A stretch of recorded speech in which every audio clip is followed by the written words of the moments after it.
Downtown Fallston is celebrating Small Town Christmas in a big, big way. Small Town Christmas is set for this Saturday, November 19th in downtown Fallston. Join the boss in Carolina Country as we broadcast live at Jumpin' Jazz from 9 till 2. Come by and register to win some great prizes that we'll be giving away.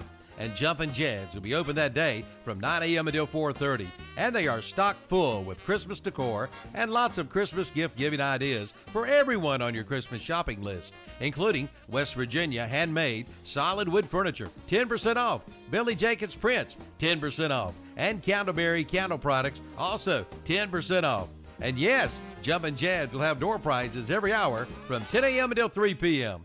And Fallston Small Town Christmas Passport Pickup starts at 9 a.m. Come early, only 1,000 will be available. So plan now to be there this Saturday, November 19th. It's Small Town Christmas in a big, big way at Jumpin' Jazz in downtown Fallston, right across from the Stamey Event Center.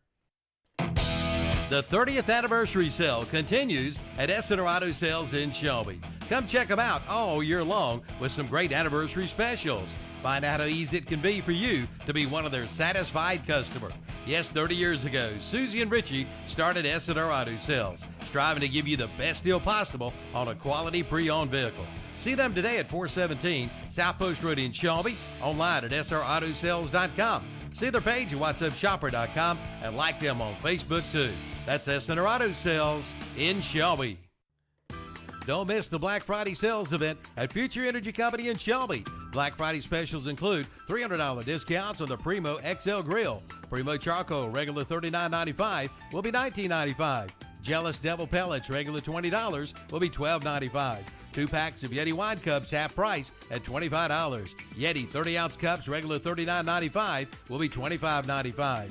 Big Frig coolers, 10% off. Old English coal basket gas logs, $99.95. And Empire 18-inch Whiskey River manual control gas logs at $2.99. All good while the supplies last. The Black Friday sales event at Future Energy Company, 130 West Graham Street in Shelby. Like them on Facebook too.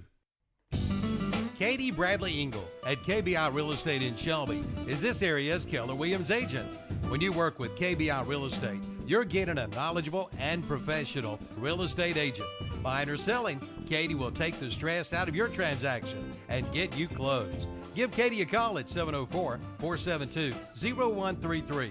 Visit the website at katieengel.kw.com. That's Katie Bradley Engel at Keller Williams Joyce Realty.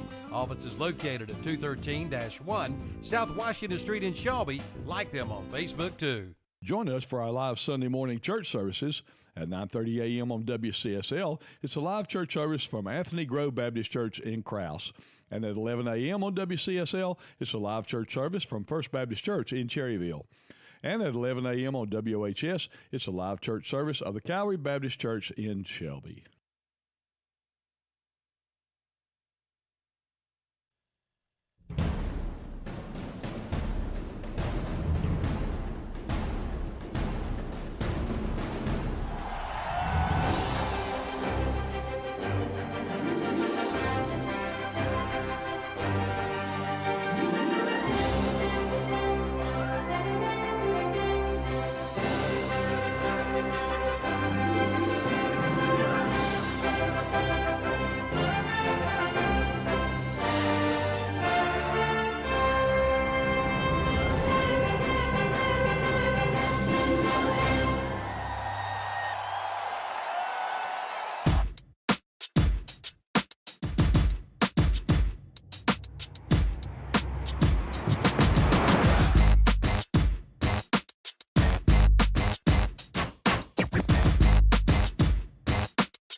Sorry for JP. Don't worry about it. I know for the folks on the radio heard that, but the folks online didn't because I had you muted there for a second. I need you to repeat the introduction for everybody. if you don't mind. And good morning. Welcome to another Saturday Morning Sports Talk with Kevin Hastings, Robbie Ruppe, Terry Reinhardt, and Phillip Russ. Nailed it. Good morning, JP. Good morning. Do you feel like you ever went to sleep last night? No, Oh, we do. We just saw each other, don't we? pretty much. I don't know. Yes. I sent him a text last night when he first come on, tell him to quit singing. Win. We just came to win. Yes, JP. Just quit everything. But JP, what he does do well is bring us our McDonald's breakfast in the morning, JP, and we're all in here chowing down and getting our bellies full after a long night. And I want to thank you for that because I was ready for my belly was growling on the way in this morning.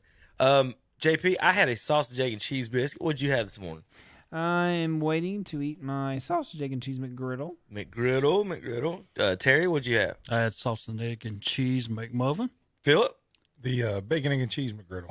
And Rob, you're about to chow down on I something. must say, I'm just an old classic sausage biscuit. The sausage biscuit. Well, that you can't beat a sausage. You can't say no to it. Somebody offers you a sausage biscuit, you ain't gonna say no to it. You know, so it's not like it's bad, Rob. Oh, that's true. I just like egg and cheese on mine. Actually, I didn't get cheese on mine, Rob. So I mean, You got the JP. sausage with egg. Yeah, I just probably. got sausage in there. I didn't get the cheese on it, so I saved a few calories, I guess. Well, good morning, everybody. This is the Shelby Heating and Air Saturday morning sports talk show. ShelbyHeating.com. Check them out online, and we'll talk about some coupons and stuff that they have online here in just a few minutes. We've got scores from last night. I know a lot of folks that in the mornings like to check in on that. So I'll let the fellas roll through these. If we'll go across the board. 1A, and for the folks watching or listening on the radio, you can watch the show every Saturday morning live on YouTube, just like on Friday nights. So when you hear me say you watch this or look at this, that's what I'm talking about, folks, is that you can go back. Now, if you're on the radio in the car and riding around, you obviously can't watch right now. You can go back and watch the show. So just go back and it is recorded and see our shenanigans. And well, I guarantee you're going to have something ridiculous Terry's going to say here in a little bit. So we'll get to that, obviously. But Terry, I'll let you start. You guys start. We'll go across the board. 1A, 2A, 3A, 4A. If you're looking at the screen, 1A in top left, 2A in the top right, 3A in the bottom left, and 4A in the bottom right. I'll do the 4. So Phillip, across the start. I'll let you handle the 1As. All right, for the Robbinsville Black Knights versus the Eastern Randolph Wildcats, the Wildcats came out on top 29-26. Number 1 seed moves on. In the other bracket, Mount Airy Granite Bears defeated the Hayesville Yellow Jackets 49-0. That's the number 4 seed over 12. Drone Wildcats, number 6, defeated number 3 Thomasville Bulldogs 19-14. Let me tell you something about that game right there. Thomasville thought they was in good shape. They punted the ball away, had daggum Drone backed up very deep. Drone kept the ball for 7 minutes and so many seconds to end the game. And I'm going to tell you what, folks, if you've not seen Elijah Tillery play quarterback, holy cow, number 1 dual threat quarterback in the state of North Carolina next year as a senior. Keep an eye on where that kid maybe is playing next football Kind of season. reminded me of the West Lincoln drive sometimes when you just melt the clock and the clock's running away and you don't get it back. Just one of those offenses that are set up. You're going to get about 4 or 5 possessions per game, and you better score on those 4 or 5 or you're not getting the ball. Now, I know you guys, you're not here every weekend and everything, but you guys, have you seen, I know you guys remember, I don't know if JP will. JP, heads up for a sec. You guys remember the Pee Wee Herman show? Yeah. And they had, do you remember, JP, have you ever seen it? Okay. So, JP, they had a word of the day on the Pee Wee Herman show, right? Y'all remember that? And everybody would go crazy whenever they said it. So, it's already 8:09, and we're going to start the word of the day next week. We're going to get some sound effects for JP and get it. We've already got one dadgum from Terry. So I'm going to start keeping count today and see how many we end up with. So the word of the day is dadgum. Dadgum. And it's 8:09. We've already got one in. So Terry couldn't make it out of the 1A before he dadgummed us. But, that's brought to you by Shelby Heating and Air, 704-487-7877. Yeah, JP, I'll show you some Pee Wee Herman later. It's kind of funny. But whenever somebody would accidentally say the word, everybody in the house would just go nuts. So we're going to do that for Terry. So we'll have a secret word of the day every week for Terry. Some type of dadgum or something like that. We're going to make a list of words today. So JP, if you can find some suggestions in there, write them down for us today. How about that? All All right, Terry, that was fun. All right, so back to the 1A. Sorry to interrupt you with the Pee Wee Herman. It's all right. And the last game in 1A was the Andrews Wildcats defeated Murphy Bulldogs 50-23. That's the number 2 seed moving on. All righty, in the 2A bracket, it was Reedsville having no trouble with Chase last night. Reedsville 30, Chase 0, and a lot of people thought Chase would be able to play in this game. I'm going to tell you what, guys, Reedsville's good. They're good from offense to defense. They got players that can come in and sub. They hardly got any guys going both ways. When you've got that on the field in high school football, you're going to be good. I mean, well, and I'll speak because this is in my conference.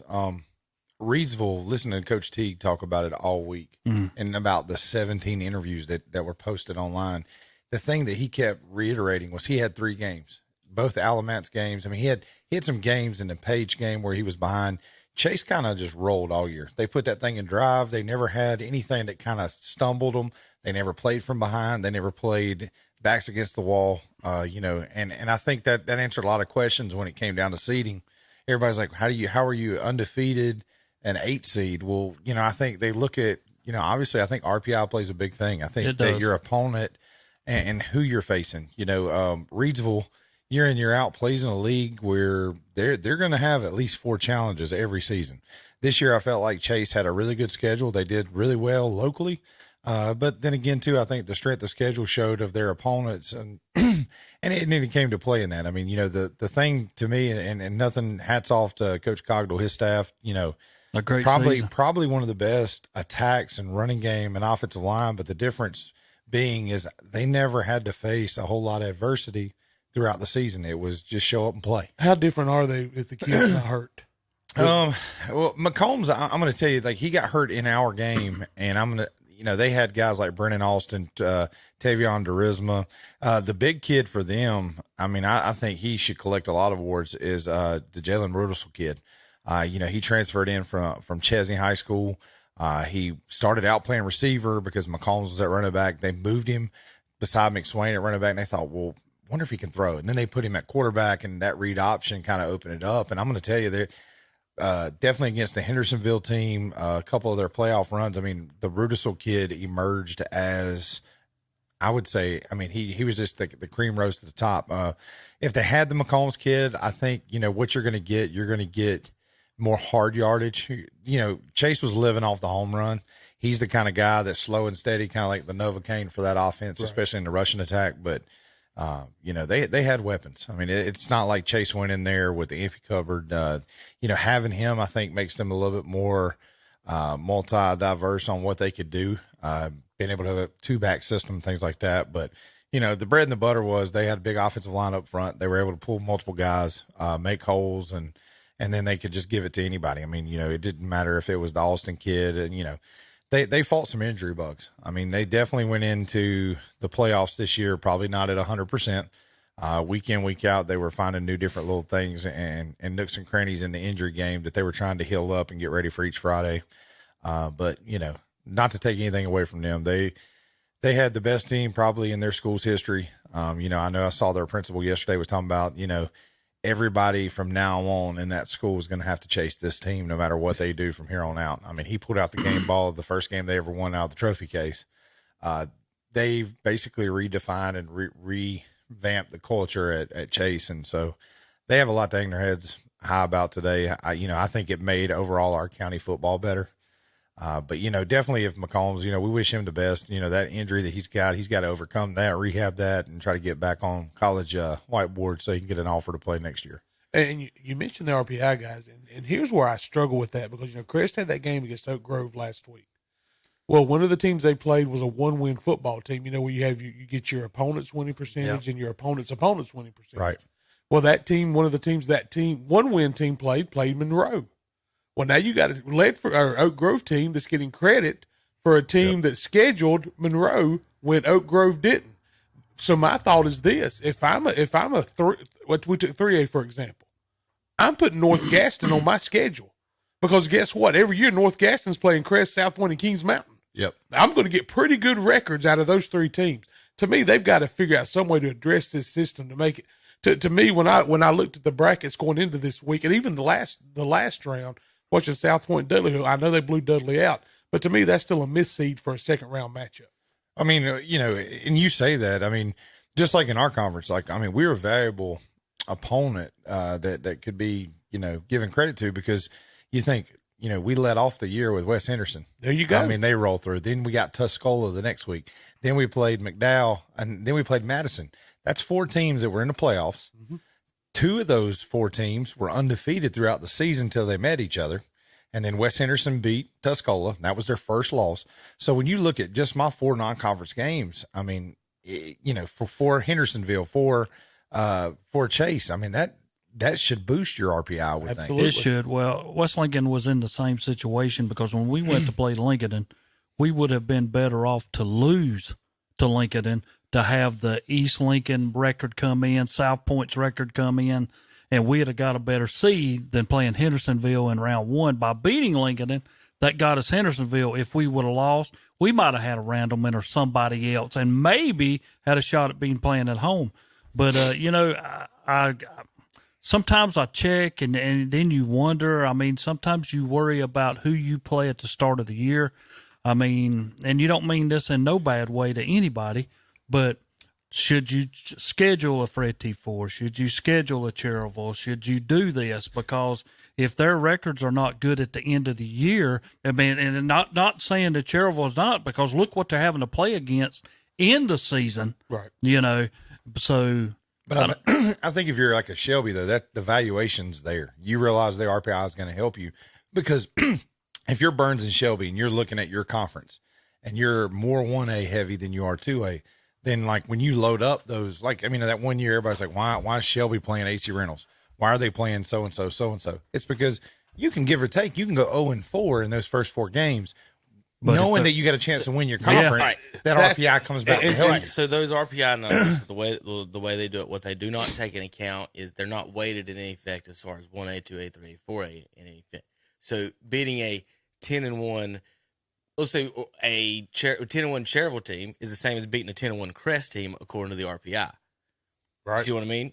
Yeah. So it's just the record's the only thing that plays in, not the name of the team. Your main thing, you could look at your schedule and be like, out of conference, I want to schedule 4 really good 1A teams my first game, beat all of them, and then take whatever their opponent's record is and then go from there. I think you could weigh that. Terry, you said whoever did the fuzzy math over there, if y'all could have been in a different spot and played a different home game. Well, we would have had to have lost at all. if we would have lost. And nobody wants to lose a game like that. And I get crap for this because for our poll, but going through this here, guys, it is weighted based on that. So there is a difference between beating a 3A Crest team or beating a 1A team. I know it doesn't say, well, it doesn't differentiate between a Shelby 2A and say East Rutherford at 1-9 this year.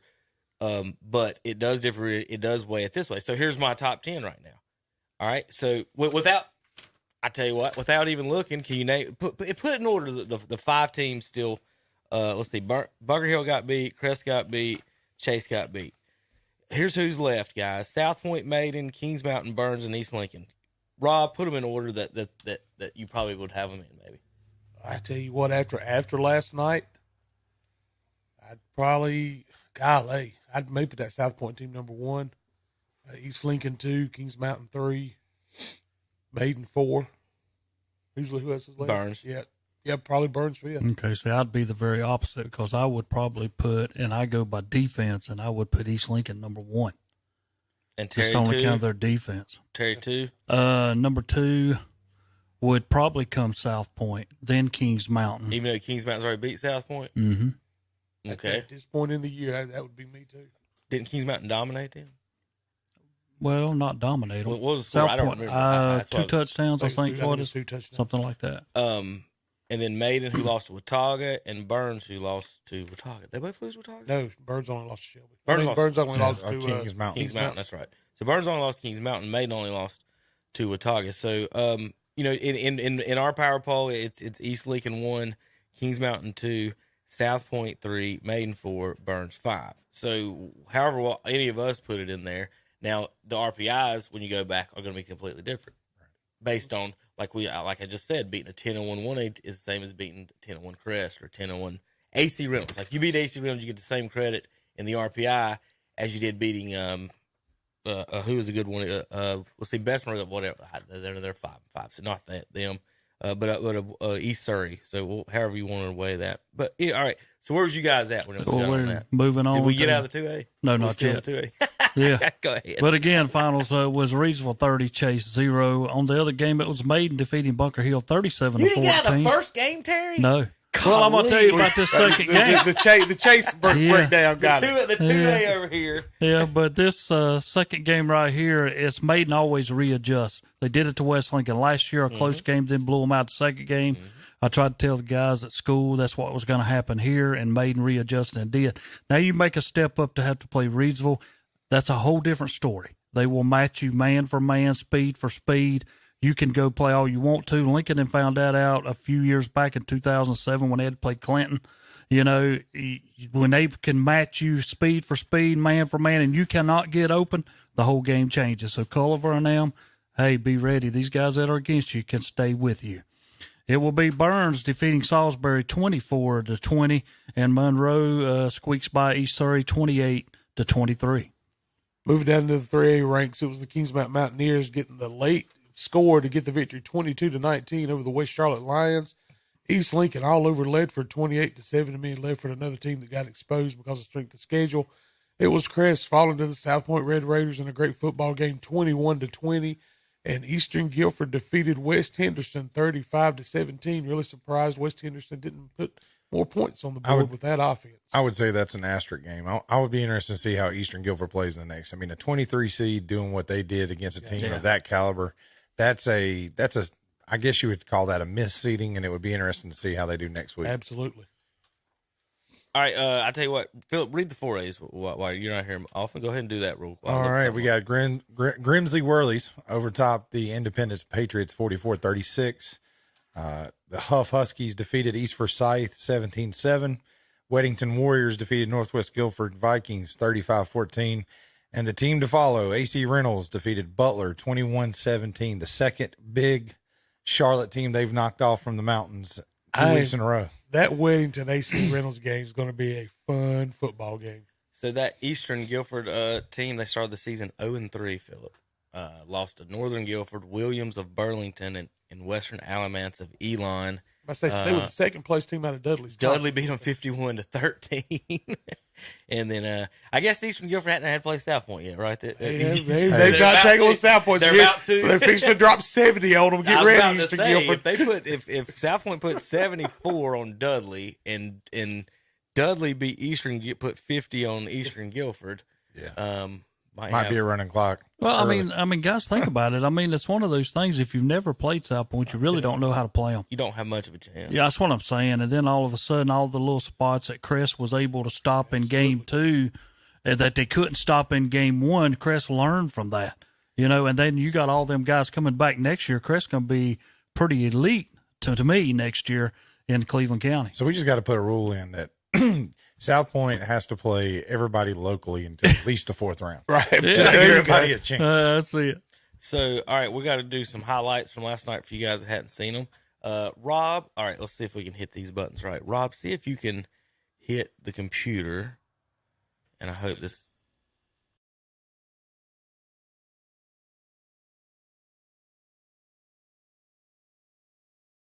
Had in their play column last night. Bubble screen to Allen, and then they actually did some naked screens to Solo, but when they were throwing to the trips, Salisbury couldn't adjust. They were playing, it looked like they were playing a cover 2 shell. Number 3 was staying off. They were going man covers. They were getting those great blocks, and it was springing the 2 and 3 receiver. That's LJ Allen with the first touchdown down the left side. That made it 7-0 Bulldogs. Then Salisbury answered. This made it 7-7 with a big throw here by the lefty. Threw about 45 yards in the air over the top of the safeties and into the end zone. One thing I noticed about this quarterback, Phil, he had really good feet all night and kind of hard to get him down and get a hold of him. Yeah, he had good pocket presence. I mean, it was really unique. His last name was Jeter, so it felt like it was one of the Burns kids playing football for Salisbury, but his poise in the pocket definitely, helped them elongate plays. He can stretch out a play. Yeah. This is Burns. Ryan Thompson scoring. This made it 14-7. Thompson in their Wildcat punches it in. This is a big hit for the Bulldogs by Kahari Haynes and Marshall McGowan. Then this is more this is a quick pass though, and then not the proudest moment in Burns tackling history here. Right, Phillip? Yeah, and I'll be honest though, that kid they threw it to, if he ever got any kind of yak after that, he was gone. The track speed was definitely there. Salisbury had 3 or 4 guys that could get lost in space. 5 people touched him at some point during that play, and nobody. Got to wrap up, right, Coach? That's it. I mean, we got no wrap up, one hand on a guy, and then he's gone. Just the speed outruns 2 or 3 guys. Then he tried to strip him, and then he tried to shoulder, and no wrapping up there. So Bulldogs will talk about that a little bit this week when you're playing with Monroe coming into town. Then Mr. Camacho from deep, 35 yards. It was going to be 38 yards. It moved up to 33 after Salisbury jumped off sides on a. That was right before the half. On a deep field goal. Going right that's some beautiful things. Nice what is that wrong? What is like that wrong? Yeah. A field goal from 38 out. No, 33. Yeah. How about Salisbury jumped off sides? Yeah. On a long field goal to end the half, they jumped off sides. Like, what do we do? Like, well, they were trying to anticipate. They were trying to jump in the middle, jump off the edge. The guy coming off the edge just timed it wrong. I don't know if they hard counted it. That's the ones who are like, let's see if he can make it from 38, guys. So don't jump off sides. We've got a nice little run here by Wales, it says, from Salisbury. Yeah, he's a Division I talent. I mean, young. So is this the good running back? Yeah, he's very. I mean, when he hits that gear, once he found the hole and hit the gear a couple times, I mean, he was solid. Digs his feet. It looks like he did tear up some grass there, right there. Yeah, right. Once he got outside the tackle box, he was in a different deal for them. You see him shift it right there. Ryan Thompson again punches it in for the go-ahead touchdown, 24-20. And a nice little come from behind win in Lawndale. Phillip, you was up there. Well, and I'll tell you, what doesn't do this justice right here is that clip. Salisbury just scores and goes up, and it's 20-17. They kick it off. They tackle Burns right on their 10-yard line. I'm talking about all the momentum was there, and then all of a sudden it was 9-play, 90-yard drive. Burns just every single play. Never got behind the sticks, never had a penalty. They drove down with just confidence. They got inside right here by a huge run by Thompson, and they went in to score and take the lead. Last play of the game, tried to Salisbury. I bet everybody in the stadium was kind of got really quiet, really scared right about here, Phil. Yeah, they drove down. They actually they were really smart. They got 2 first downs. They got down there, and that's the last play of 3. In the first 2 plays, the guy was streaking by himself, hits him in the hands in one, and the other one was in the corner. They had him triple covered. He jumped up. It hit him in both hands, and he dropped it. So nothing to take away from Salisbury there. They had the plays. They had the right calls made. It was just, it was Burns' night. So Bulldogs win 24-20 over the Hornets. They'll host the Monroe Redhawks. Folks, you can listen to that game next week on WHS 101.5 and 1390 AM, and you can watch it live on YouTube here on KTCBroadcasting.com. Now, let's real quick. I need to jump over somewhere so to distract the fans at home watching so they don't see me hitting buttons over here, right? But anyway, let's watch some more highlights across the area. We got 3 more games to look at. We're going to jump back and forth between games here because they're not in any particular order. I got one complaint from the uniform people last night, guys. One complaint. Phillip, what color is East Lincoln? White, green, and orange. Right. What color is East Lincoln? Right. White, green, white, green, you and guys orange. have seen that before, right? Yeah. What color is Ledford Panthers? Does anybody know? Black and gray. Yes. You know what color uniforms East Lincoln wore last night? Gray. What are we doing with white helmets? So we're going to see the highlights in a minute, folks. So you see the gray team against Ledford. That's actually East Lincoln. So just follow along if you can't at home. Of all the games, well, let's wear gray against this team. I think Bessemer came out earlier this year. They warmed up in them, and I was like, surely they're not wearing that. They wore all black against Shelby, and I'm like, I can't do this game, and you guys are in all black against Shelby, who's in all white, and over here, and think that you guys are whatever. Anyway, so when you playing a team with the same, figure something out. But to wear gray. So we'll see that in a minute. This is Tanner's shot. I want to thank him for his hard work down there at Kings Mountain last night, getting ready on the sidelines for West Charlotte and Kings Mountain. We'll see his highlights. So here, Rob, is your first touchdown here. Husky rolls to the right and finds a wide receiver. Yeah, again, that young man did it all this year, threw for about 3,000 yards, rushed for about 700 more, only a junior. Chris, very excited about what he's got, they're going to have next year with him. All right, next thing you know, Chargers up 14-0. With this little play, another little scramble by Husky, finding the receiver there. Is that Addison? Yeah, it's Malachi Addison on the reception. Who caught the first one? I believe it was A.J. Adams. Okay. No, I'm sorry, Tajay Borders. Tajay Borders with the first touchdown. So Crest up 14-0 on this scramble and score for the touchdown. Good job by R.J. Ruppe helping out this year and last night. Then South Point scores. What play they run here, Rob? Let's just run it straight up your gut. All right, how about Kings Mountain? Pick 6 right here. This is West Charlotte going the other way with it. Quarterback, Little John back to pass over the middle. Safety reads it. He's gone. And they're off to the races, and they're having a party in the end zone. That's what's going to be the thing for Kings Mountain. I'm going to make Little John do things he doesn't want to do. If you can do that, that's how you're going to beat him. If you'll look, he kind of shuffled his feet as he threw the ball. Exactly. Like he was right there. He double pumped and didn't like it, and then he got picked. I think there was 3 people in the vicinity. If I'm guessing as a quarterback, he saw the linebacker making an adjustment to readjust the route, and then didn't see the safety yet. Once the safety saw him readjust is what happened, and then boom, it's a pick. Then more chaos in Kings Mountain. How about a blocked punt? I think he blocked it with the bottom of his foot right here. Watch this. That's the West Charlotte band, by the way. Yes, it is. Boom! Where did he block this week? We're gonna try to pop this. Right.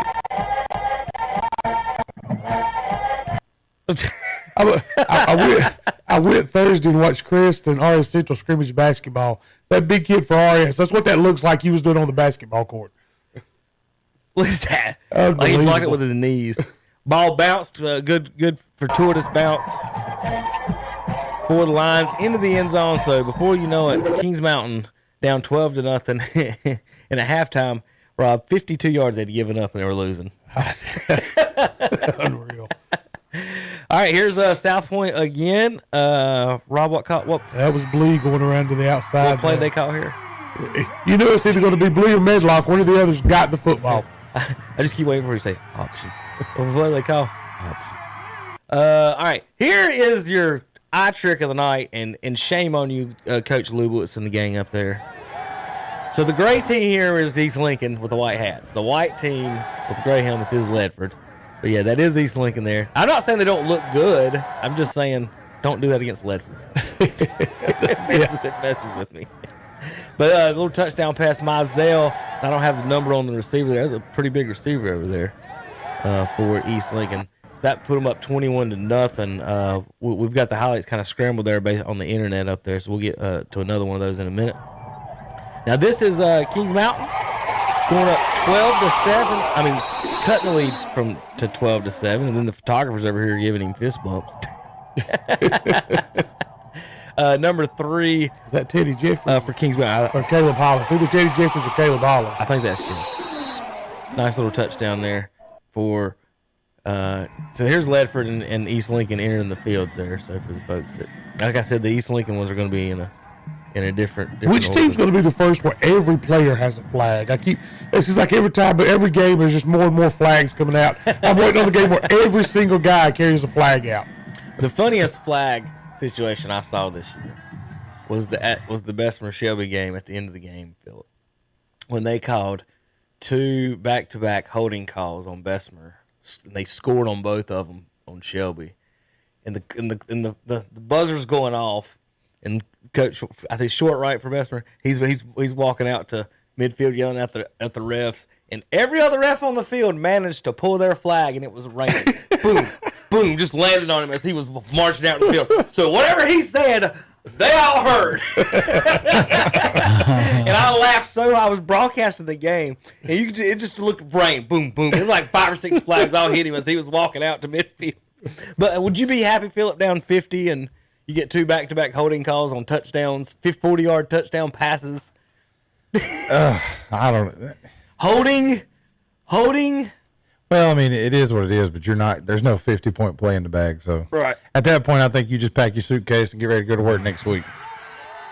Here's South Point going up 20-0. Rob with big pass here from Husky. Yeah, another nice big touchdown play there by the Chargers again. Crest attacking over the top. Who scored here? I believe that was. Is it Addison again? Is that 3 again? I think it Two is. or 3. So real quick, that's your 21st. That's your 20th point, right? And Yes. what happened? Did you miss the extra point? There was a fumble. Yeah, he just completely shanked it. Okay. So one question I do have is how did teams this year in the last few weeks? It seemed like that Green had got bottled up. I haven't seen a lot of touchdowns for him in the last few. There was times you seen 3. The whole goal you'd see defenses, 3 guys. Mm-hmm. I mean, you were going to say Green's not going to stop it. He's not going to be the guy to beat us. South Point did a great job with that last night, but you saw A.J. Adams go for about 140 yards receiving because of that. So those other guys stepped up, but you saw Green being taken away. That was the game plan by these defenses. I was just curious about that, and I did. I've seen nothing but other kids score, and I was wondering. I did have a question there. So at the end of the game, was it the goal to go? Was it first and what to go? First and 1. First and 1. Now this is a random question. Don't have anything to do with me listening to Chris. Did Chris do any handoffs of Green or anything this year at all? They'd run him on a jet sweep. No, like up the middle, No. like Wildcat or anything like that, just to see what he could do, shake somebody or something. I was just curious. Yeah. So lot of questions in that game. Obviously, first and goal, you think you're going to score, right? Okay. So Everybody in that stadium figured that ball game was over. right. So what do you do as far as that? But then the question is as far as kicking the field goals. Rob, there's some contentious arguments obviously in here last night with 2 Shelby guys and 2 Crest guys and a Shelby guy between the scenes and stuff, talking about what they thought and everything. What's the general idea? Again, because I'd seen Crest run it a few times. They have gone under center with a heavy package where Mitchell come in, but he also had a couple guys with him, and I was really surprised. When I saw Mitchell check in, I thought that was the direction they were going, but they stayed in the shotgun. Really surprised me. West, this is Kings Mountain getting a fumble against West Charlotte, and just this game was just crazy. Kings Mountain coming back. So think about this, West Charlotte. You have you fumble at the 8. You've got a kick. You got a pick 6 for a touchdown. A punt return for a touchdown. I mean, everything just an insane game between these two teams for Kings Mountain to come out with this victory. This was the Ledford punching it in. This made it 28-7 for East Lincoln. Mizell there at quarterback. He's going to keep it in 4 wide receiver spread for the Mustangs. So there's they're in the gray with orange letters. So people from Ledford probably think East Lincoln's gray. Like, this is West Charlotte, and at this point, guys, everyone in Kings Mountain was scared to death. You 12-7, not that give up 2 crazy touchdowns, and then so all the touchdowns for West Charlotte last night were big plays. So this one's 50 some yards on the run there, maybe 60 for the running back. I was about to say at that point in the press box at South Point, nobody could believe what they were hearing. 19-7 at that point. Kings Mountain here cuts it 19-14. Beautiful pass here. Little Johnny catch into the corner, and I don't know who made the catch. But he was, I guess I don't know if he's laying there doing a snow angel or not, but a wonderful catch there and pass for the Mountaineers. Boom. Great play. And then they punch it in here with 10 seconds to go. 22-19. Mountaineers win. Little John with the quarterback keeper up the middle for the Mountaineers. Let's see. That I've already did that one. I think that's all of the highlights there, guys. All right, so let's review one more time for the folks at home before we get out of here and get into some of our other sports. for matchups next week. Number 1, Eastern Randolph wins 29-26 over Robbinsville, the 8th seed. They'll host the 4 seed Mount Airy Granite Bears, who won 49-0 over the 12 seed Hayesville Yellow Jackets. Thomasville Bulldogs follow the 3 seed to the number 6 seed Drone Wildcats, who've lost 1 game this year by 1 point to East Burke. They'll go to Andrews next week, the 2 seed who won 50-23 over Murphy. Is he listening to Taylor Swift or something in there? He must be in the queue What trying is to get that? tickets Is that off what's ticket. going on? He's the Is one he- got are that you in the Ticketmaster queue? deal. Reedsville, the number 1 seed in the 2A, wins 30-0 over Chase, the 8th seed. They'll host the 5 seed Maiden Blue Devils, who won 37-14 over the Bunker Hill Bears. The Burns Bulldogs, the 3 seed, wins 24-20 over the 6 seed Salisbury Hornets. They'll host the 7 seed Monroe Redhawks, who won over the 2 seed East Surrey Cardinals. Kings Mountain, the 1 seed in the 3A, wins 22-19 over West Charlotte. They'll host the 4 seed East Lincoln Mustangs, who won 28-7 over Ledford. South Point won last night 21-20 over Crest. The 11 seed beats the 14 seed. And the 11 seed in the 4th round of the playoffs, Robbie gets a home game. Y'all could be at home this week. Absolutely. Against a 23 seed Eastern Guilford Wildcats, who beat the 2 last night, 35-17 West Henderson. So again, South Point will host Eastern Guilford. That Kings Mountain East Lincoln game will be on WCSL. If you're listening to us right now on the radio, you can listen to that game right now on this channel Friday night. You can also watch that game on YouTube as well. We'll also have the Red Zone channel going with both the games Friday night. And then in the 4A, Grimsley beats Independence 44-36. Huff over East Forsyth 17-7. Weddington 35-14 over Northwest Guilford. And AC Reynolds 21-17 over Butler. All right, JP, time for a break. You ready in there? Let's see. You ready? Thumbs up from JP. KDCBroadcasting.com. Check out the fall service call special from Shelby Heated and Air. Shelby Heated and Air is now offering a fall service call special of just $55. But that's not all. Get up to $750 with a special Shelby Heated and Air discount on qualifying systems. Call today at 704-487-7877 and schedule your $55 service call appointment. Shelby Heated and Air. Online at shelbyheating.com. See their page at whatsupshopper.com and like them on Facebook too. Jumpin' Jed's in downtown Boston is celebrating Small Town Christmas in a big, big way. Small Town Christmas is set for this Saturday, November 19th in downtown Boston. Join the boss in Carolina Country as we broadcast live at Jumpin' Jed's from 9 till 2. Come by and register to win some great prizes that will be given away. And Jumpin' Jed's will be open that day from 9 a.m. until 4:30. And they are stocked full with Christmas decor and lots of Christmas gift-giving ideas for everyone on your Christmas shopping list, including West Virginia handmade solid wood furniture, 10% off, Billy Jacobs prints, 10% off, and Candleberry candle products, also 10% off. And yes, Jumpin' Jed's will have door prizes every hour from 10 a.m. until 3 p.m. And Boston Small Town Christmas Passport Pickup starts at 9 a.m. Come early, only 1,000 will be available. So plan now to be there this Saturday, November 19th. It's Small Town Christmas in a big, big way at Jumpin' Jed's in downtown Boston, right across from the Stamey Event Center. Cakes and cookies, toys and gifts, Christmas at your fingertips. It's the shopping event of the season, the Southern Christmas Show, November 10th through 20th at the Park Expo and Conference Center. Enjoy a winter wonderland and find the magic of the season with frosty decor galore. Plus, shop hundreds of booths to find one-of-a-kind gifts for everyone on your list. Plan your visit and buy tickets at southernChristmasShow.com. Let's go to the Southern Christmas Show. Over 1,000 pre-owned vehicles are available at Classic Volkswagen in Gastonia. They probably have the vehicle you've been looking for. And right now, make no payment for 60 days on the new or used vehicles. And now, take $500 off any new or used vehicle when you mention this radio ad. Yes, this radio ad is worth $500. Be sure to mention it when you arrive at Classic Volkswagen in Gastonia. Located at 4417 Wilkinson Boulevard in Gastonia. Online at ClassicVWGastonia.com. See their page at WhatsUpShopper.com and like them on Facebook too. Trusted, tried, and true. Those three words represent the highest standards for the Kawasaki Mule side-by-sides. Trusted means being built strong and built to last. Tried means being put to the test by hardworking people doing the toughest jobs. And true means staying authentic to the roots that run 30 years deep. Kawasaki Mule, the definition of trusted, tried, and true. See the Kawasaki Mule at Full Throttle Power Sports, located at 101 Indian Walk in Lowell.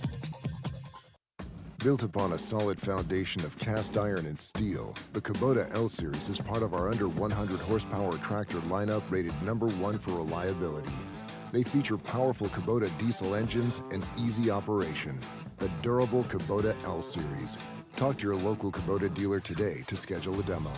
Go to KubotaUSA.com for full disclaimer. Your Kubota dealer is Parker Farm Service, located at 126 Bessie Drive on Oak Grove Road at the Highway 74 bypass in Kings Mountain.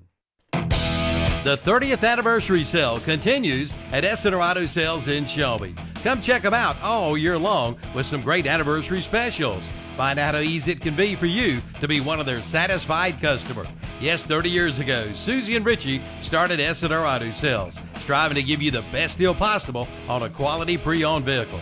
See them today at 417 South Post Road in Shelby, online at srautosales.com. See their page at whatsupshopper.com and like them on Facebook too. That's Essener Auto Sales in Shelby. And we're back on Saturday Morning Sports Talk with Kevin and the gang. And I want to remind everybody about Shelby Heating and Air, 704-478. No, you're doing terrible. Yeah. 704-487-7877. I mean, Today, JP. You're getting in your I head. got the 704 right. It just means I'm used to Tom. Look at JP nailing the area code. That a baby. Yeah. But I'm also used to Tom doing it. I don't ever think I have to do it. So Right. But we understand. But he's not here, so. Well, we do. Can we get a dadgum? That good. Yeah. All right, well, welcome back to Shelby Heating there. ShelbyHeating.com, of course. They've got special offers online right now. $20 off a performance tune-up and service costs. $200 off complete installation. $100 off an Infinity air purifier. ShelbyHeatingandAir.com. We're enjoying McDonald's biscuits here in Cherryville. Get up there. Of course, it's a tradition in Cherryville. If you go to a game, hit up McDonald's after the game here in town. This morning, of course, we're eating biscuits, so... And I don't know how many sports can you do. I guess wrestling you can get biscuits, right? Sometimes. Any other sports you do biscuits? Golf maybe in playoffs or something. I don't know. Wrestling is about the only one, isn't it? That's it. All right. Y'all don't do any morning turkey hunts or anything like that in high school now? No. All right. College football right now. Number 1, Georgia. Number 2, Ohio State. 3, Michigan. 4, TCU. 5, Tennessee. 6, LSU. 7, USC, 8, Alabama, Clemson 9, Utah 10, Penn State 11, Oregon 12, North Carolina 13, 14, Ole Miss, and Kansas State 15. And after last week's games, can I argue? Rob, hold on one second. I want to argue. Yeah, I'm gonna give you. After last week's games, I get a text says just give my tickets to Steve DeGree. I did. Pissed me off.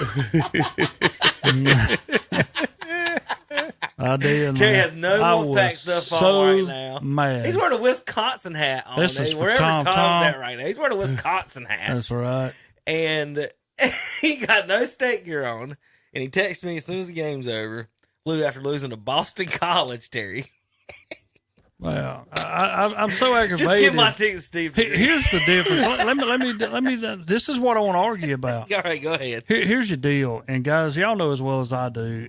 Either you're a winner and going to go for it like Kelly did against Alabama. Like, hey, I'm putting everything on the line right here. Go get it. Let's finish this off. We're playing Boston College. All we have to do is get 2 first downs at the very end of the game, and the thing is over. What do? We run the ball. What do? We let Morris hand it off again, run the ball. What do we do on 3rd down? Hey, guys, you know what? We're going to run the ball. I'm going to put all the pressure on my defense where all we had to do was get a few first. First of all, you gave this guy open arms to let him be your quarterback. He can pass. Give him the opportunity to show you what he can do. And those are the difference that I look in coaches who want to win and coaches who we're just going to have great years every year, but playing for a national title is never going to be in our line because we will not open it up. Let's go win the game. You know what I'm saying? That bothers me. Win the game. Then you punt it. And I know Doran come out this past week and said that the interference call that was pass interference on us at the very end of the game, and I'm against that. I believe everything that he was saying because our guy was in position to intercept the ball. I can't help that the receiver run into me when the ball's getting there. I mean, I'm going for the ball too, and that's what you're supposed to do in college, go get the ball. Our guy was there first. Their receiver hit us. We get pass interference. They get first and goal. Then they score on the next play. But I don't know, Russ, you've coached. You've been out there. You understand. But do you ever question, like, I'm just going to put everything on my defense? I don't believe in my quarterback. I'm not going to sit here and put all the pressure on him to make a play. Or do you go get it? I mean, I just have a hard time understanding that because when the game is right there for you to take, go take it. Don't give the other team a chance. I mean, don't worry about your defense. Let's get a couple first downs and this game's over. I think that's where a lot of times your personality gets you caught up. You know, you've never been in a situation before, and then you become conservative. And then what happens when you have conservative play call? I think that every coach in practice and preparation through the week, you're aggressive in practice because you're trying to see what's going to work. Can I get the pressure? You build those situations. Teams feed off of coaches' confidence. If you're a coach and you get in that situation, just imagine being that offensive line or imagine being that DC because somebody has to say, hey, look, we're going to go out here. We're going to protect the football. We're going to give it 3 times. We're going to punt it away, go out there and get a stop for us. But if that's not your identity, that's not what got you where you were this year. You know, there's a lot of big victories that NC State's had.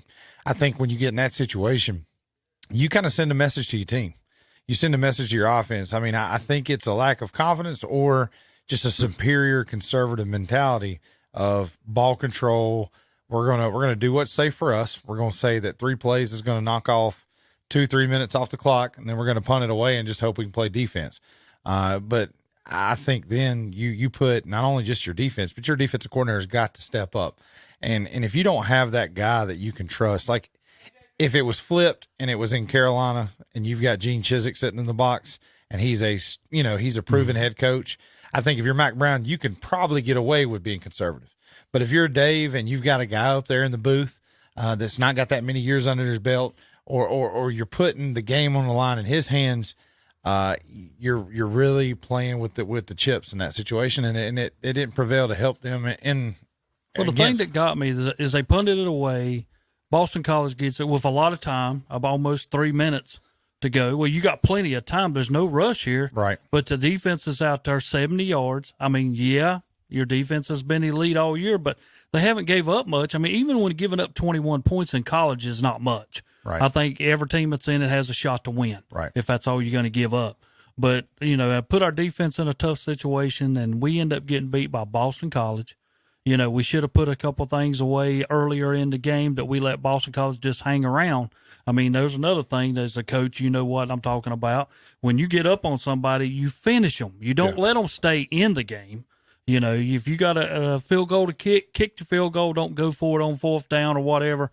Different situations, but a tough loss for North Carolina State. Now they're talking about us at 7-3 and where we might go and what bowl we might get.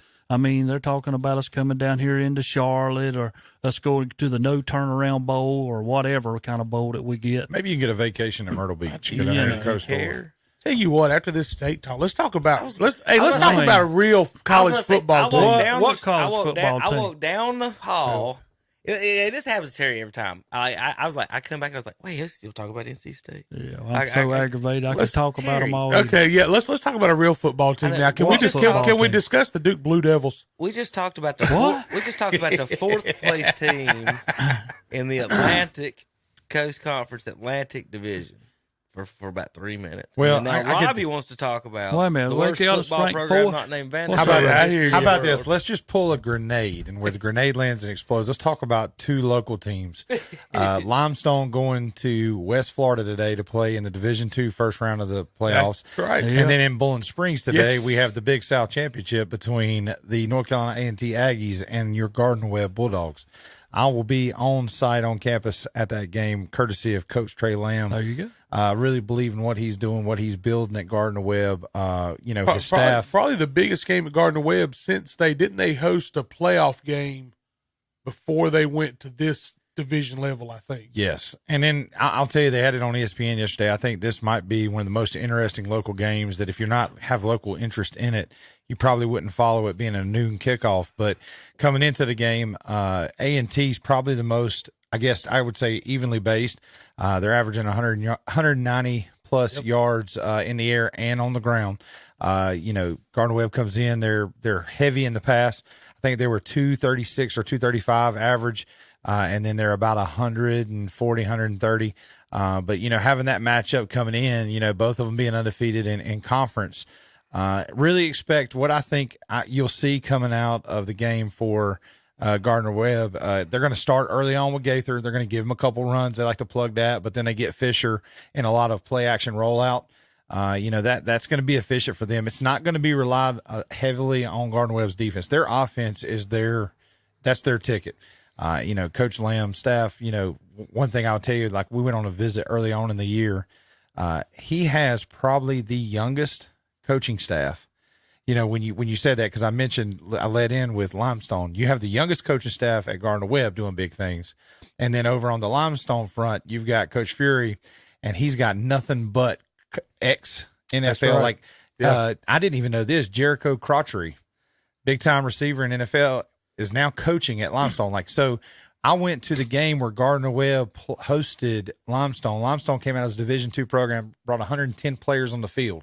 Looked like a Division I program playing against Gardner-Webb. Gardner-Webb handled them pretty fairly.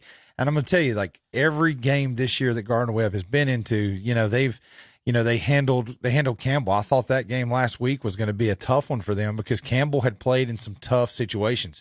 They played Jackson State. They played some big. That's why a lot of eyebrows were raised 21-20 against Liberty. Yeah, and you're starting to see that now. And I'm like you with that Limestone program. I'm a proud Limestone alumnus. The thing there, you're in the hotbed of high school football. That's it. And you start showing that you can be successful. Keep an eye on that program down there. Well, I'm going to tell you, and it's really unique, something that people don't realize that social media helps you.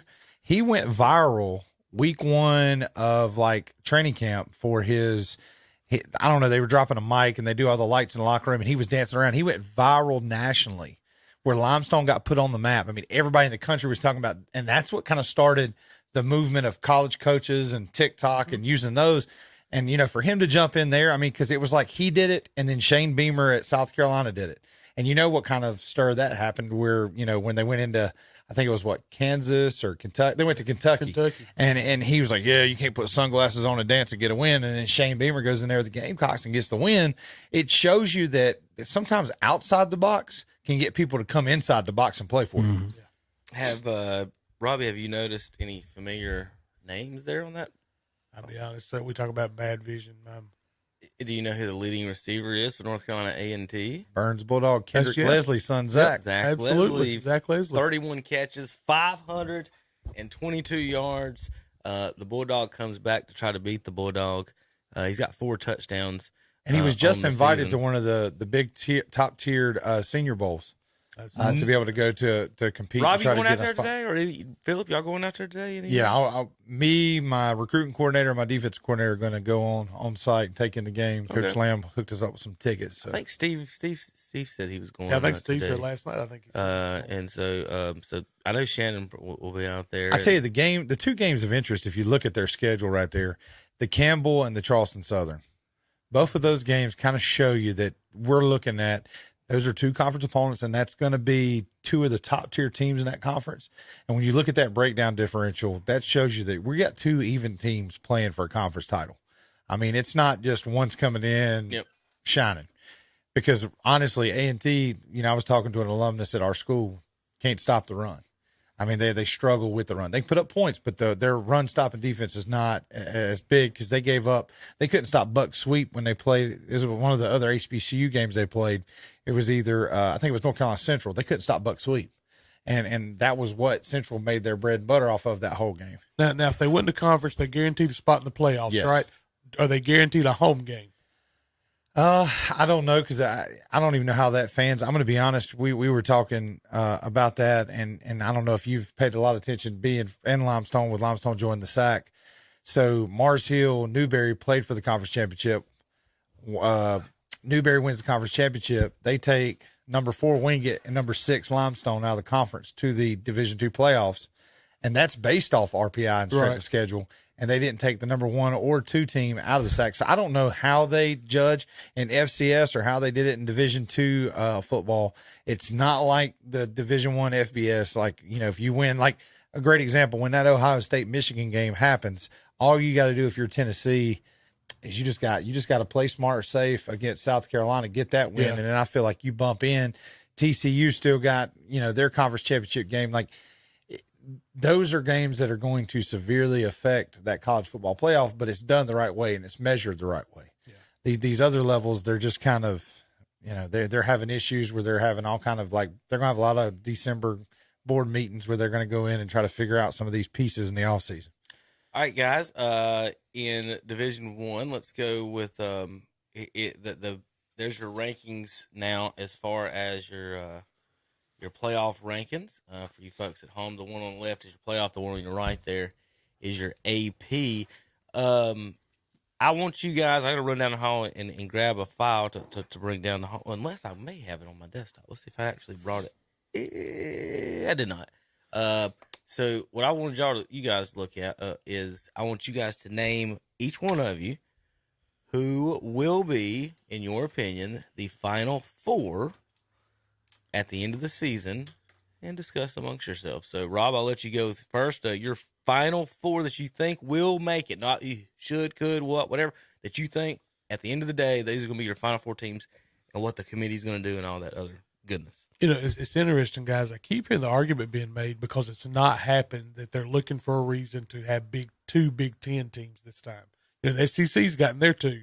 They're looking for an opportunity. So if this Ohio State-Michigan game ends up being a 3-7 game, do they end up taking both those teams? I mean, Georgia's there. I think Georgia's in regardless. Does LSU sneak in if they get a victory in that SEC championship? So I think Georgia, I think TCU wins out. I think those two are definitely in. The winner over Ohio State, Michigan's definitely in. Then it's going to be interesting to see what the selection committee decides to do based on how that game finishes. Again, if it's a close game, I can see the FBS taking Ohio State and Michigan both.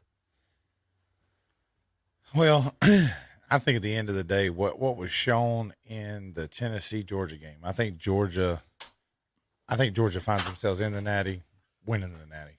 How ridiculous is, while we're talking about Georgia, to lose the talent they did if on the defense side of the football to the draft, and to run out what they did against Tennessee defensively, that holy cow! And then me personally, I think TCU's on. They're on that train out of the top 4. I don't think they stay there. I think that you're going to see. Their 2 last games are pretty stout. Yeah, I think they bow out, and I'll tell you one that I think is going to have a chance that because of they can say what they want, but it is a capital market decision. USC is sitting at 7. They're going to play in their conference championship. If they win their conference championship, they want the Pac-12 to somehow find a way because that gets your West Coast market. Right. So if you look at it, you're going to get your Southeast market. Pretty much anything east of Texas is going to look at Georgia. Right. You're going to get your North market because you're going to pull an Ohio State, Michigan. So they're just going to wait and see. They'll only take one there. Because if they take one there, then you've got an option. Like you said, does the LSU, Georgia, if LSU can hold their weight and play tight, does that give the perennial powerhouse conference SEC a chance to have a 2? Because Ohio State, Michigan's going to take a loss. One of them are taking a loss. TCU's got 2 tough games leading in. They're on their way out. The person that I would want to be is Lincoln Riley in USC sitting right now with Caleb Williams and some of those guys that he has, just waiting. Because all you need to do is win your last couple games, win your conference championship, and you're in. And he's got, and it all comes down, like you said, it all comes down to voting. Well, who's got the most influential gauge of voting? Anything that comes out on the West Coast. Mm-hmm. And they're going to have that representative. If you think there was years that we couldn't understand why Oregon was in the playoff, Well, you've got to have that because that pulls the market. Why does Notre Dame start every single year in the top 10 ranked? Count on. You've got to get that market and you've got to get that capital built. It sells television, boys. This is all television gauge. So right now, your best football team is going to be Georgia. Probably if you were going to guess, if I was going to have a college playoff, I would bump TCU out and I would take 5 through 7, and I would want those 3 teams to play for 4, and I'd keep the top 3. You would take LSU? All right, real quick. Are all 3 of y'all educators?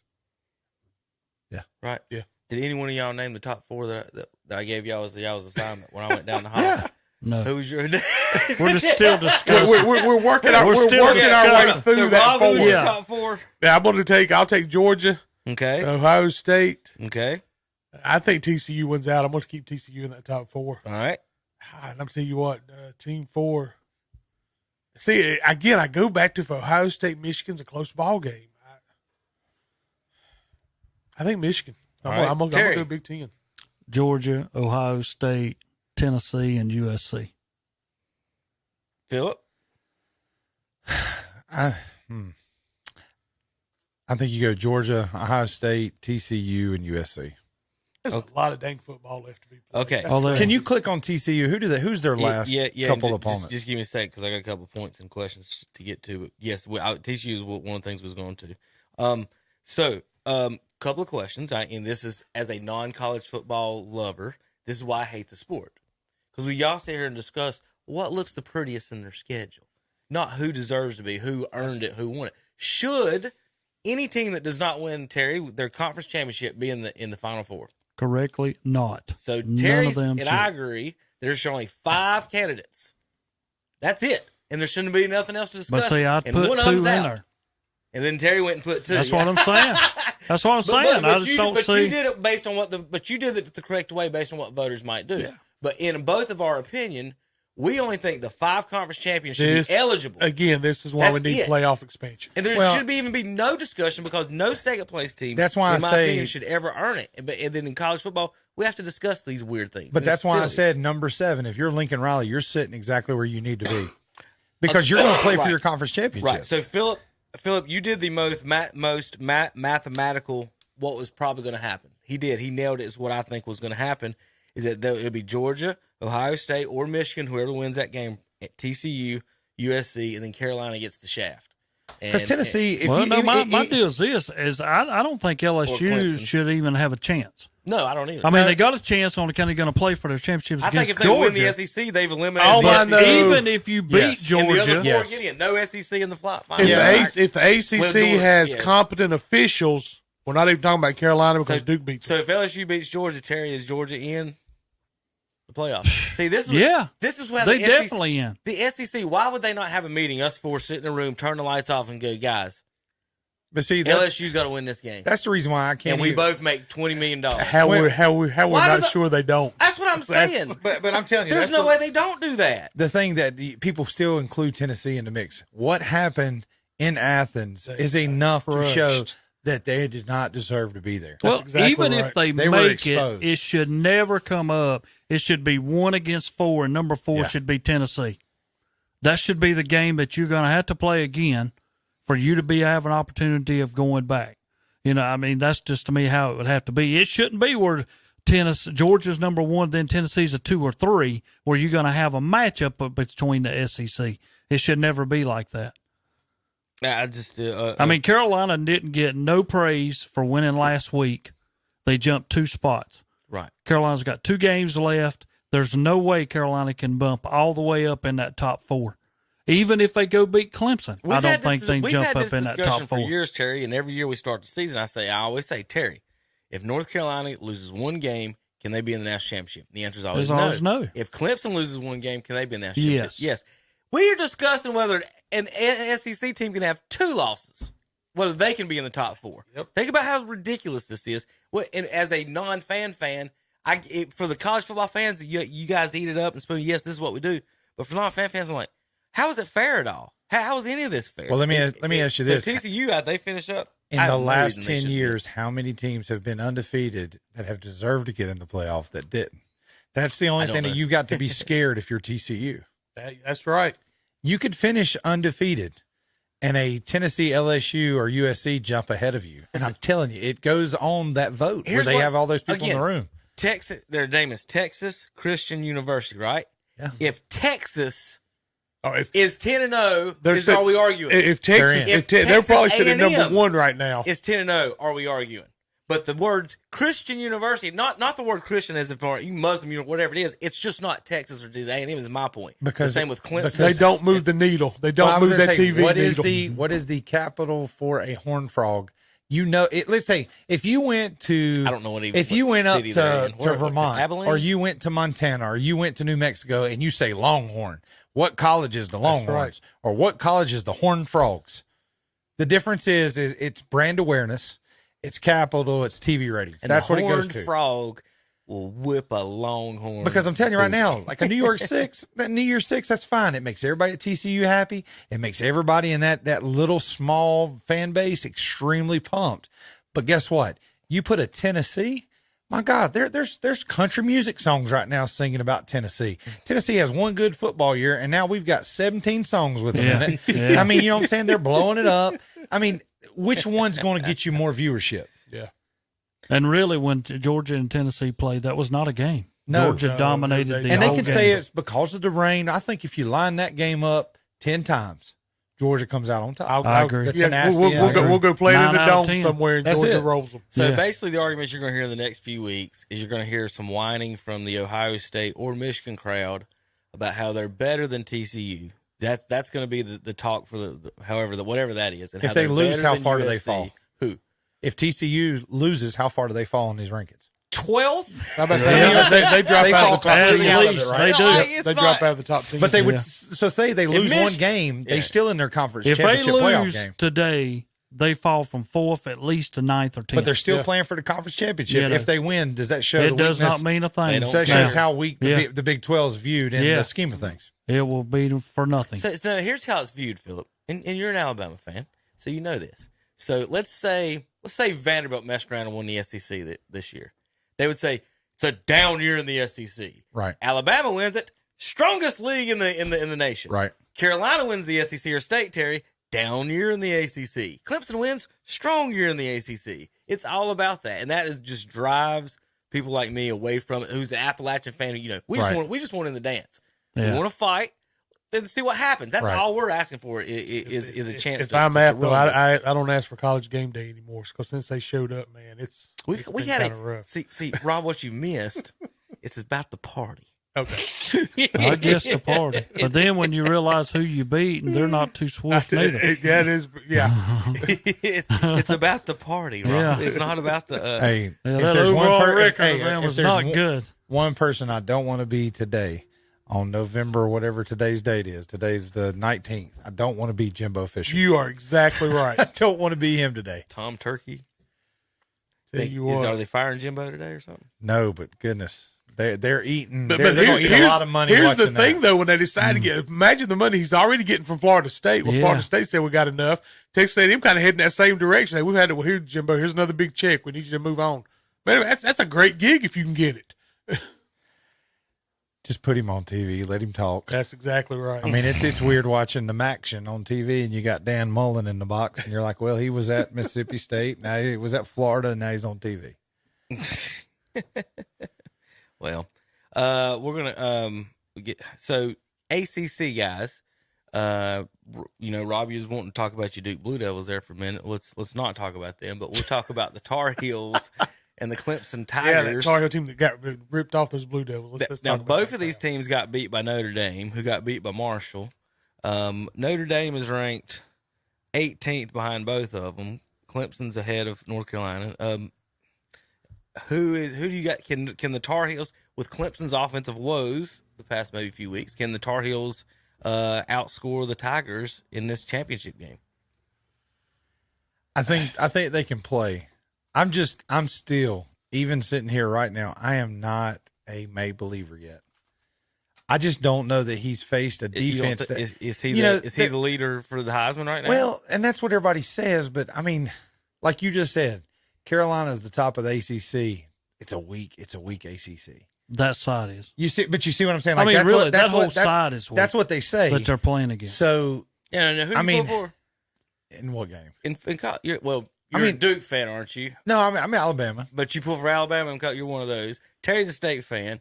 And look, you can't tell me. You can't tell me I'm not appreciating what a team does. What I'm saying is, I don't think Carolina's going to get her fair shake in this argument.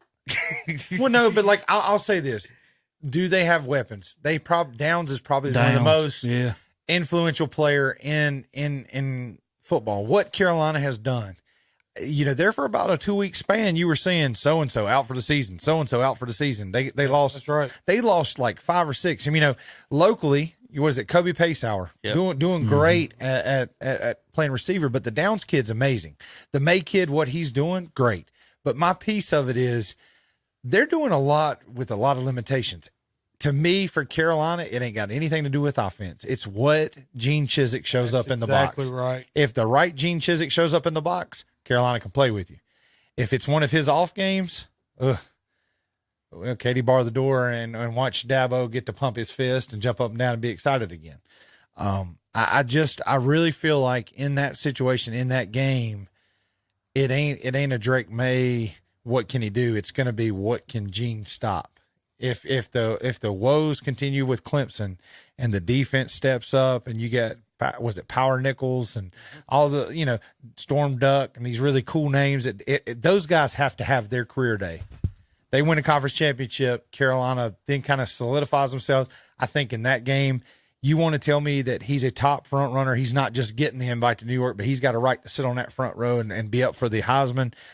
This game is going to depict all of those categories. It may check my boxes to think that he's the guy. There you go. Because right now, if I'm sitting in my seat, regardless of the loss to Georgia, I think that the kid at Tennessee, the quarterback at Tennessee, he's definitely in the mix. I think that you also look, they're going to throw some random other guy in the mix of it. The Ohio State guy, I think he sits in that boat. I don't know how you don't let Stetson or Stetson should be back because he's not had a bad year.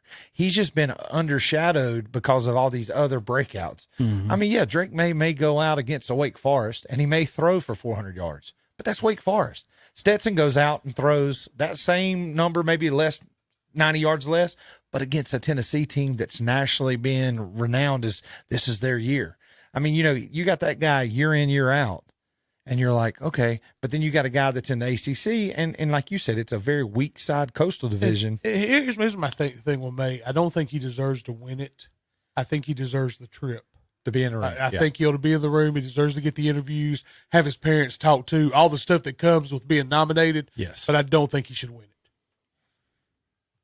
it. But, everybody brought up the ranking of Notre Dame. Last week, Notre Dame was one play away from losing to Navy. That's right. To me, the second guy that's under the heater, and that's just how Notre Dame, the head coach for Notre Dame's on the hot seat too. Yeah. Oh yeah. He's got to be. My thing, to me, the head coach at Notre Dame's always on the hot seat. Right. Yeah, if there's a job where it's every year. Yeah. I don't know how you take that job and expect not to be. Till Kevin gets back, let me ask you this: who does Cadillac get to stay at Auburn, or does Hugh Freeze at Liberty? Where does Hugh Freeze go from Liberty? And where does Deion Sanders go from Jackson State? Who gets either one of those guys, or do they stay home? Does Hugh stay in Liberty and ride them out? Because I think up there, the way they're selling it there is he could get a chance at the next big job. I don't know that Deion wants to get out of his situation because he has limitless, I guess, power to do whatever the heck he wants to do. Yeah. Because some of these schools are going to say, you can't bring in these celebrities. You can't do this. You can't do that. They're going to put some I guess brackets around their program, but my interest is to see where those are the two coaches right now. And we ain't even talked about it this morning, but how about the University of North Carolina, Charlotte, in their wide coaches search, get the high school football coach out of Michigan. And it was really weird how that guy came about before that hire. He was in The Athletic. He was on all these different articles where they were talking about stuff that he was sending to Jim Harbaugh to help the Michigan team. And he was just a little old high school coach just down there doing stuff in the prep world. And he now lands the head coaching job in Charlotte, replacing Healy and those guys at the 49ers football. Is that a plus, though? I mean, I just know if you do a nationwide if search, you that's listen tough. to them, the Charlotte's like that's the biggest thing that they could have had. Oh yeah, that's happened to them. they're- But is that a plus? I mean, you're UNC Charlotte. You know, how many W's can you pull? What is a good record for him coming in? 7 wins? Well, what are your expectations? season? What's your expectations as a 49er football fan? Yeah, that's You've not what I'm had saying. football for a long, long time. right. There's no established winning culture tradition. So I tell you, what, I want to find. I want to find the guy that's the proven recruiter. Because Right. again, we talk about limestone in the area. Mm-hmm. Again, you talk about a hotbed of talent. I want a guy that's going to get me those kids. You may not win yet, but get me those kids. I saw it was a recruiting ploy article written in the Observer, and they were saying that the biggest fault was, is this a guy that's going to come in and recognize the talent in North Carolina, in Charlotte and the surrounding counties, or is this a guy that's going to go fail recruiting in Georgia and Florida again? You talk about Charlotte here? Yeah. Yeah. So to me, it seems like they recruit this guy's for scheme, not for recruiting. He's football. a schematic. Not, right. He's not right. That's what I'm saying. Yeah, and he's a high school guy. He's right. coming straight But from. He's basically running plays, and nobody would play him in high school, which means he probably wasn't punting and doing some weird stuff and all that that you're going to have stuff. to do in college. Right. So my thing with Charlotte is, and I don't know what you guys don't. Don't they need to hire someone like Dion, like a big name type person? Like That's what. no one has ever signed for the Carolina Panthers or the Charlotte Hornets in their prime. Right. Nobody's coming to UNCC Charlotte unless it's for the money.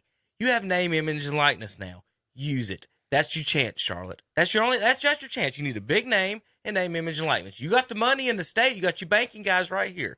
That's your chance if you want to. You know, that's almost my thought. I go and look. I say, let me take a look at past Panthers. Right. Let me see who's that guy that may have an interest. Or what if they bring in somebody like that's in transit, like say a Lane Kiffin or a Steve Spurrier or someone like this. Hey, I'm going to go here for like a year or two. And then jump to another tell one. me this: how name, does big Bowie's Creek figure it out before Charlotte? They go and they get Mike Minner and bring him in, and look what happened. Campbell blows up. Now there's a football atmosphere in Bowie's Creek with Campbell University. That's exactly what should happen on the front of UNC Charlotte. I mean, you know, I thought it was going to be there when they brought in Greg Olson's little brother. I thought, they're fixing to plug this and tie some of these things in. I mean, that's what's happened at Limestone. Yeah, they brought in everybody in the staff as an ex-NFL guy that actually was a dude. And now it's like, hey man, come get coached by this guy. Come get coached by this guy. You know, they did something last week I thought was insane. They opened their entire game day visits. All you had to do was go online. If you go online, submit your name, you come into Limestone, watch a football game. And they packed it out. That was a great marketing. I mean, that was great marketing and recruiting. Hey, if you ain't got nowhere to go this Saturday, your mom and daddy and your girlfriend, come on up here to Limestone, watch some football, and we're going to let you shake hands with our coaches that played in the league, maybe get a picture, an autograph, bring you Jets jersey, Crotchery will sign it, and we'll smile. Yeah, but guess what? genius. Somebody got to see that football from that aspect. When you think of UNC Charlotte football, it's hidden. The only way I know what happens in 49er football land is Nelson Royster posting something on his Twitter. That's the only way I hear about it. You know, and if you think about it, the only way they got put on the map, their coach took his shirt off, they turned out the lights, put a neon light in the locker room, and he's crowd surfing on his players after a win. That's how you hear about, 49er football. You've got to do something more on the landscape to be able to pull guys, because if not, you're getting out recruited by Johnson C. Smith Golden Bulls, and you're not getting any quality recruits. Was that them being club lit? Club lit, yeah, Char lit. You've got with the transfer portal, and this coach isn't going to do it. With the transfer portal and the pay, you need to find a businessman to come in here and make that work. Like Charlotte should be able to do it. But this guy, I want to go to this, Rob. This is, if I was in charge of college football, my college football playoff brackets, it's the champion from each conference, the second place team from each conference, not the second ranked or the two teams that if you make your conference championship game, those are the 10 teams in the top 10 seeds. So do you want Toledo or do you want Buffalo against Georgia? It's I didn't change the word. It's Toledo. Okay. It is Toledo. For the folks watching online, there is a typo. Whoopsies. I was looking at it. I was like, now, if Georgia's got to play Toledo and Buffalo, hey, they might have a chance. They got a shot. No. We'll combine those two. They still have a shot. So the 11 through 16 seeds are your highest ranked independent and your group of 5 champions, wherever they are ranked in the standing. So here, if I was the czar of college football, your number 1 seed Georgia would play your 16 seed Buffalo, who is I'm just sitting there reading it, Phillip, instead of looking at the helmet. Let me get down here. You've only got 2 games up there that the nation would watch. That's 9-8 and 11-6 are the only games that week on TV that anybody's going to watch. You know what, Phillip? None of that is in my care house or whatever the word for that. I'm just saying, when I'm looking at that, I'm like, man, ABC's going to fight for that Kansas State UNC, and then CBS and ABC's going to fight for. A lot of people jump in there of Coastal against USC. I think everybody's underdog. I think everybody's circled that Illinois-Utah game. You know. So Toledo, I've got to switch that. I got a feeling nobody watches that one. I'm gonna have to switch that. The Ohio Bobcats have overtaken Toledo in that spot. Oh, watch out, baby! So Toledo lost. So we'll put Buffalo, Toledo, and Ohio against Georgia. Let's see what happens. Hey, we're gonna be in it for a half. All right, so here's where you make the Big Ten people happy. Really mad. Is that the loser of Ohio State and Michigan wouldn't even make it into this 16-team playoff bracket because you have to make the conference championship game to make. Now, I think the ACC is doing a good job next year in switching over to not the divisions because it does hamstring your conference champions into things like this. Now, my only issue, and I'll see what you college football fans think, the biggest thing that drives me crazy, another thing, all these conferences have more. How many games you play in the regular season, guys? 11? Now it's 12. 12? Yeah, it keeps going up. Don't all these conferences now have more than 12 teams in them? Yep. So why don't you play all 12 conference games? NFL don't play Toledo in week 14 for a nice little payday. They don't pay George Southern to come in and take a whooping and sell some hot dogs and chicken fingers. So why would the ACC not play 11 ACC games? Now, I'll give you this one. We'll go 11 conference games and 1 non-conference to have your rival or whatever you want to do. But this Alabama playing, Gardner Webb and whoever stuff is just the most insane thing to me. Even if you're not going to play a non-conference game, why are they not forced to not play Power 5? Well, see, then I at least play Power 5. I think you have to play Toledo. The first thing you have to attack in college football before you can ever go to this type of criteria is you've got to attack these independents. You can't have Notre Dame making $100 million a year because they get to play whoever they want to play and claim they're in the ACC. That's a problem. Because if you play the ACC games, guess what? Notre Dame just lost probably 3 of their biggest grossing games that they're going to make their money from. In my system, Phil, they could never get higher than the 11 seed. What do you think about that? I'm okay with it. I'm not a Notre Dame fan anyway. So they would open up, right? So they would open up in my system 11 through 16. So they would be playing either the top 5 schools or the 6th school in the nation, no matter whatever they want to schedule and do in the regular season. Right. So under this, Ohio State would be 2 playing Boise State 15. They would play the winner, the second place team of the Pac-12 at 7 seed would be Utah. The second place team in the Big Ten would be Illinois. So Utah, Illinois play the winner of Ohio State, Boise State. In the upper right quadrant, that Notre Dame game we was just talking about would be at LSU in round 1, and then that would be you talking about, guys. The biggest game on that schedule is the one in the top right, Texas San Antonio at Texas Christian. Everyone think about that.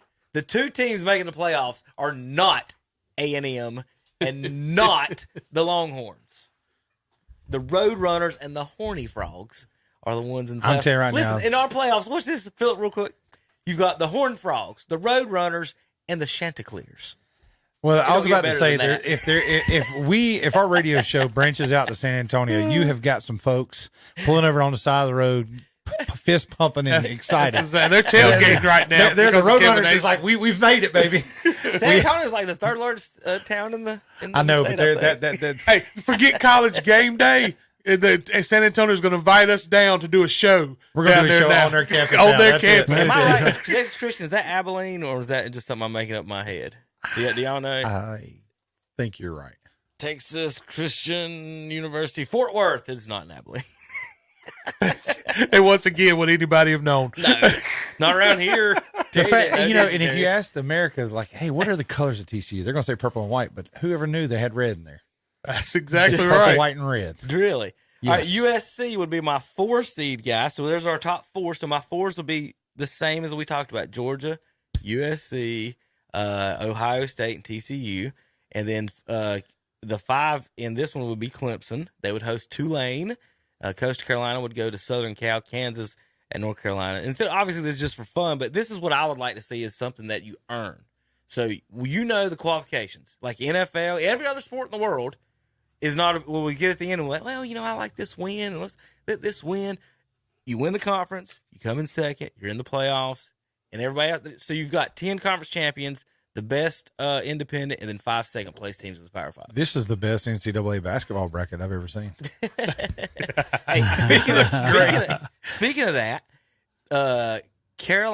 Appalachian beat Louisville this week, and they scored. They gave up more to the Carolina football team than they did the Louisville basketball team this year. if that makes any sense to you guys. All right, guys. Well, I was about to say we got to take it to a break, but I've got to be the one that goes in there and does the break because JP is up at. He had to run up to Jumpin' Jed's today up in Falston. Calvin and the gang are broadcasting up there. It's a Christmas, small town Christmas day up there, guys. Get up there and check them out. I don't know I don't know if they've got hot dogs or anything like that right now. I got to check with Calvin, but they're having a big old party up there at Jumpin' Jed's downtown Falston.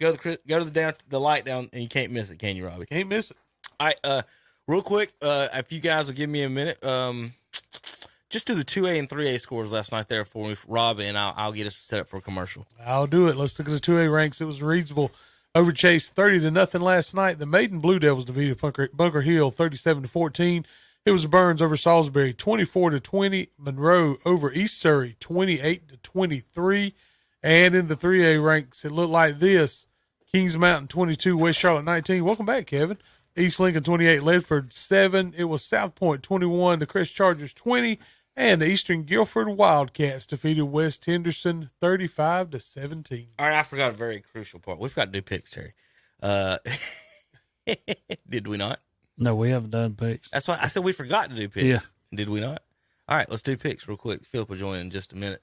All right, Rob, we usually pick games under 10-point spread. You don't have to pick the spread, just the winner. All right. Just the winner. TCU. Get this. 10-0, undefeated, only favored by 2.5 at a 6-4 Baylor team. And I tell you what, 2.5, not 3.5. So they didn't even get the home. They don't even get the home team points from it. And I'm telling you, there's a reason Vegas makes money, because this is a dangerous game to TCU. I'm gonna take TCU to get the victory, but this is a tough game. Terry, there's no way you can go against them. I got to take TCU. all right. For this one's for Philip. They play Austin P today, and you can get for a ticket. You can get $6. So and this is the one that, like, these games just make me so mad. Like, why? Like, again, you say you're the best team, you're the best program, you're this, that, in the nation. How many times have you ever seen Nick say, "We'll play anybody"? Yeah, you will. You will play anybody. Who's Austin P? I guess my only thing, and this is to play devil's I'd rather advocate, play Duke than Austin P. Not for Alabama's sake, but for a team like Austin P, this game just makes their athletic budget. Well, I don't care what they do. Well, that's it. That's why I'm willing to come and sacrifice myself at the altar of Alabama, because I need that paycheck. Because if I don't, I'm not going to be able to fund some of my sports. Now, I'll hear that, Rob, but then I'll also hear, now these are adults, and this is a little bit different than high school, but then I'll also hear these young, mostly African-American young men, you tell me, hey, you've got to go to Alabama, you've got to injure yourself, you've got to put your life. Oh, I know where you're going there, and I agree 100%. While the fat cats sit up there, and I agree 100%. Because you know the presidents and everybody in Austin P, anybody who's important in Austin P, is going to Tuscaloosa. Oh yeah, and they're going to sit up there and eat caviar and drink wine while their little employees down here get hammered in the face. And that, again, high school kids, I'd have a huge problem with it. This one I got a little. These are adults. They signed up for it. Whatever. But again, Alabama, NC State. I'd be mad if Duke was playing Austin P. Rob. That's my point on it. Right. It's just not. It's a fraudulent product that the college football puts out there. Is that Alabama has to play 2 games a year? Then you tell me how good their schedule is. Yeah. Every year I hear the same thing. All right. Sorry for my little thing. I was hoping Phillip might be back in time a little bit. Kansas State, 8-point favorites at West Virginia. Kansas State, the 15 ranked team in the nation. Yeah, Kansas State. Kansas State. No upset for you guys on that one. Let me find my right internet one. There we go. We've got pick games, Phillip. Come on back in. Oregon State is favored by 7 at Arizona State. $19 in Sun Devil Stadium, number 23 at unranked. Rob? Going with the Beavers. Terry? Yeah, Oregon State. Phil? Yeah, got to go to Oregon State, especially how they hosed the head football coach through the year selling secrets to the conference. Notre Dame. No, we can't do that game. Can't do Georgia. Can't do Ohio State. 19.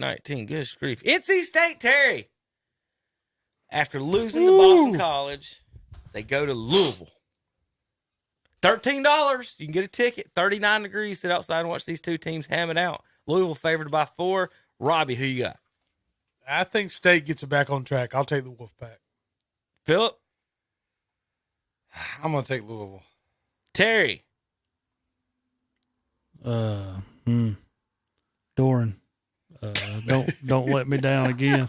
Go for the win. State wins with their defense. Terry, do you want a new football coach next year? Well, I mean, I want a guy who's going to go forward. That's the reason when we was doing racing, I mean, I had Dale Jr.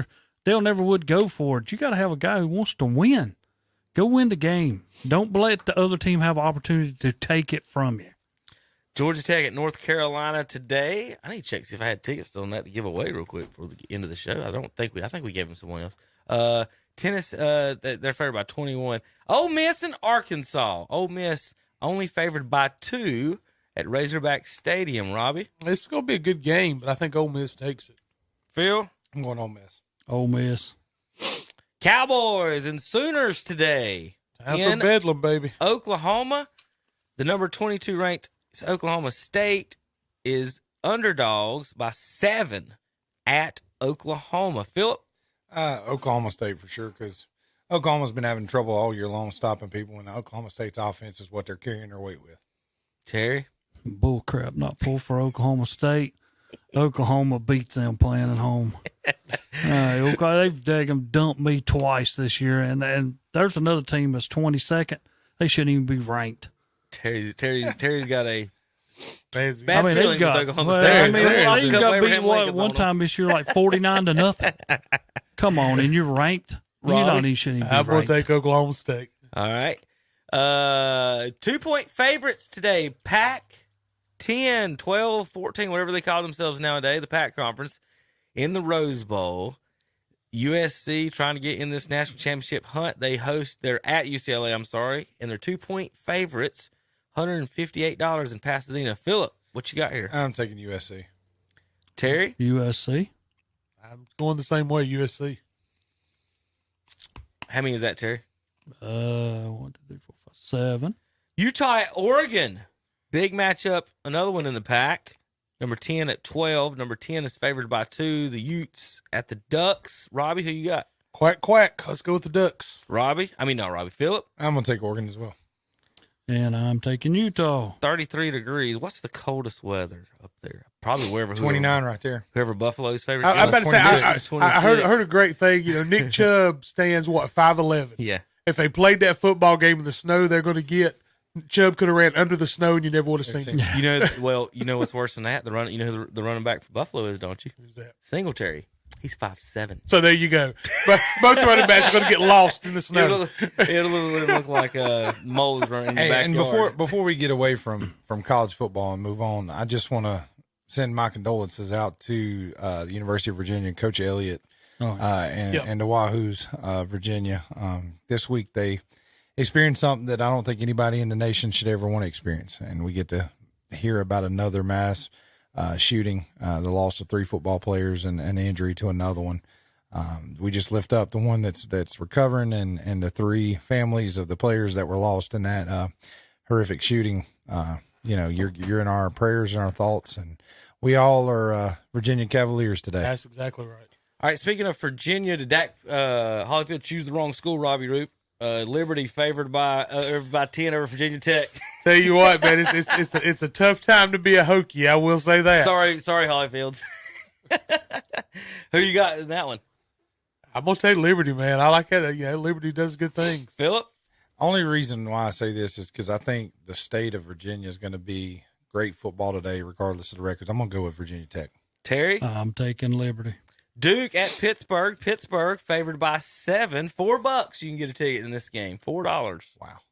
I'm going to take Duke. I tell you Elko's doing a great job, and that's you talk about. I felt like he could change the culture at Duke. I didn't think he could do it in 1 year, and he certainly has. I think Duke gets the win here. I think Pittsburgh wins. After beating a ranked team last week, they get another ranked team this week. And they get freaking slaughtered. They're dogs by 20. I'm telling you. Terry, not win. Does Boston College cover 20 points? No. The Fighting Irish beat them by 30. Robbie. Yeah, I don't think they cover either. Phillip. Notre Dame. Not even close. How many's that, Terry? Who cares? You're starting to sound like Eeyore, man. All right, we'll wrap it up That's with 11. that one. All right, let me run in here to get the commercial. Hold up. break. We still got to get TCU. You took TCU. Who are they against today? Who was it? I'll just take them. Yeah, I wish we'd have put that one. TCU and Baylor. Yeah, There's Kansas State. Right there's the most even game of the day. Syracuse at Wake Forest. It's going to be a good one. You think Syracuse can play on the road? I think they can play on the road at Wake. Okay. Go ahead and pick it. Who y'all got? Oh, we're going to take that one? Might as well. Well, if I'm going to pick, I'm going to take Wake Forest because I like their offense. Come on. But I mean, hey, Syracuse has got to ride it at some point. They rode a good high all season. I think if they're going to get them another steal in the ACC, this is going to be the game they get it from. All right, we'll be back in a minute. KDCBroadcasting.com. Check out the fall service call special from Shelby Heated and Air. Shelby Heated and Air is now offering a fall service call special of just $55. But that's not all. Get up to $750 with a special Shelby Heated and Air discount on qualifying systems. Call today at 704-487-7877 and schedule your $55 service call appointment. Shelby Heated and Air. Online at shelbyheating.com. See their page at whatsupshopper.com and like them on Facebook too. Jumpin' Jed's in downtown Boston is celebrating Small Town Christmas in a big, big way. Small Town Christmas is set for this Saturday, November 19th in downtown Boston. Join the boss in Carolina Country as we broadcast live at Jumpin' Jed's from 9 till 2. Come by and register to win some great prizes that we'll be giving away. And Jumpin' Jed's will be open that day from 9 a.m. until 4:30. And they are stocked full with Christmas decor and lots of Christmas gift-giving ideas for everyone on your Christmas shopping list, including West Virginia handmade solid wood furniture, 10% off, Billy Jacobs prints, 10% off, and Candleberry candle products, also 10% off. And yes, Jumpin' Jed's will have door prizes every hour from 10 a.m. until 3 p.m.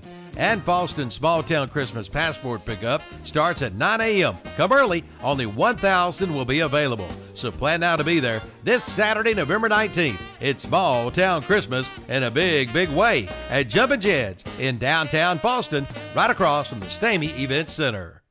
The Renaissance Festival is back Saturdays and Sundays, October 1st through November 20th. New! Tickets limited. Save your dates while supplies last. New! Gates open at 9:30 a.m. Arrive early. Tickets available online only at renfestinfo.com. Don't miss it!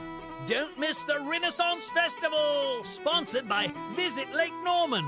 Visit Lake Norman, the lakeside of Charlotte. Huzzah!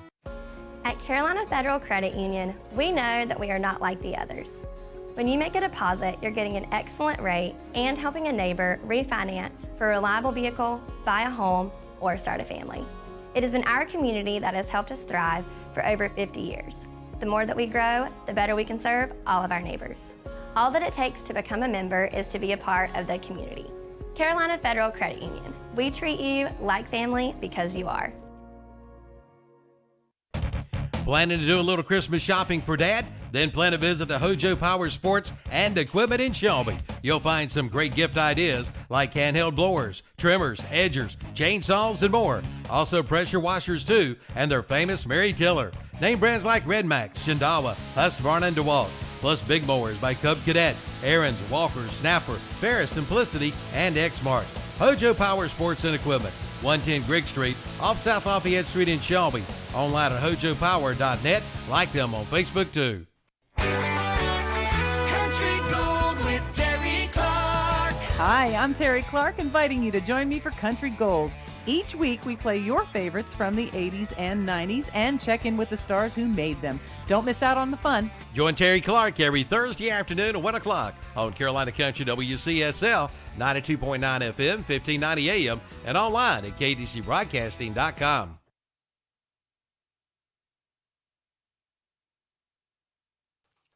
All right, welcome back to Saturday Morning Sports Talk, brought to you by Shelby Heating and Air, shelbyheating.com, 704-487-7877. One last final college football stat, guys, I got for you.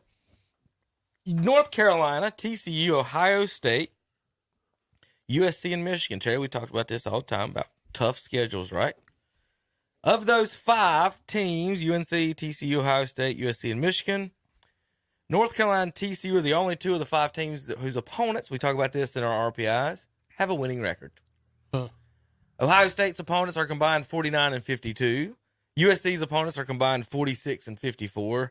Michigan's opponents are combined 45-57. TCU's 52-48, and Carolina has the best record, opponent's best record at 53-41. So there's you for you folks that are wondering about your RPIs. And, talking about that schedule part right quick, I think this is going to be the first time in the history of the Big Four, all 4 going to go to a bowl game for the first time in history. Wow. All right, let's talk a little NFL action. And for the first time all year, Robbie's teams are a bunch of losers. All I know is you see a weakness, you address the weakness. Welcoming Dominic Sue to the Philadelphia Eagles. He ain't stopped a run in Welcome. 5 years. Welcome. Got 2 Cowboys fans on the panel and an Eagles fan. Believe it or not, we found an Eagles fan. Eagles are still the 1 seed, however, in the NFC right now, 8-1, tied with Minnesota. They own the tiebreaker after beating Minnesota 24-7. Was that right earlier? Seattle, Geno Smith has the Seattle Seahawks in the 3 seed. Terry, before the season started, we said they wouldn't win more than 1 game and laughed. I know. There's always that team. We sat in here and said they ain't winning more than 1. And we made 2. We might have said 2. And they're here sitting there leading the NFC West now over the Rams, over the Cardinals, over the 49ers, who had Geno Smith out playing right now. Kyler Murray, Matt Stafford, and Jimmy G. Although Jimmy G's playing the cheerleaders well over in Golden State. I don't know if y'all saw that one the other night. Tampa is at 4 seed, the champ of the NFC South right now. Giants, the 5, Cowboys, 6, and the 49ers, 7. Commanders, 1 game on the outside looking in, then the Falcons, Cardinals, Packers at 4 and 7, still hanging in there like a hair on a biscuit, and the Lions and Rams, guys. Are the Rams done? Are the defending champs done? They got a chance to make the playoffs, or are they done? So, especially with Cooper Kupp going down. Who'd they beat last year in Super Bowl? Cincinnati. Yeah, Cincinnati. Are both teams going to miss the playoffs? We usually have one. Right now, both teams are on the outside looking in. Cincinnati's the 9 seed right now. Teams behind them, the Colts with a new coach who's never been a coach before. The Browns, who's still waiting on their quarterback to come back in a couple weeks. The Broncos, who Russell Wilson just decided he's done, I guess. Then a bunch of junk behind them. In front of the Bengals, though, they've got Chargers, Patriots. The Bills are now the 6th seed. And who had this before the season, guys? All 4 AFC East teams in the playoffs. Miami in first. The Jets, Bills, and Patriots down in that order. So Chiefs right now the 1 seed, Dolphins 2, Titans 3, Ravens 4. A lot of people had 3 or 4 of those. But then the Jets at the 5, Bills 6, and Patriots 7. All right, Rob, 8-1. How you feel about the NFC? And I was talking to your son the other day, and I told him, you do know, guys. Well, we'll go through it right now. There's a chance that Tom Brady, to make his Super Bowl, has to beat Daniel Jones, Geno Smith, and then Kirk Cousins. So we sit here and talk about how bad they are, but when it comes playoff time, Tom Brady is going to have to beat, in the first round, Daniel Jones right now, and then maybe Geno Smith or Kirk Cousins in the second round, and then maybe one of the others. He'll have Jalen Hurts, Alabama quarterbacks. They're awful. They ain't win anything. So Jimmy G's the only quarterback, and then you got Dak. He's got as many playoff games as John Wofford and Tim Tebow. So is this a cakewalk for Brady now? Besides, maybe the Philadelphia defense stands up, knocks them off. Rob. No, I still think who's this major competition? Jimmy G. I still think Tom's on the last. You think Tom's letting Jimmy G beat him in the playoffs? Too? I don't think it's just going to be Tom though. I think that team's got issues. God, the NFC is hot garbage, is what I was trying to point out, and all that. Hot garbage. That's why the Eagles going to the Super Bowl, baby. Terry, if the Commanders can beat the 1 seed in the NFC, is the NFC hot garbage? Here's my question. Going back to that game, Terry.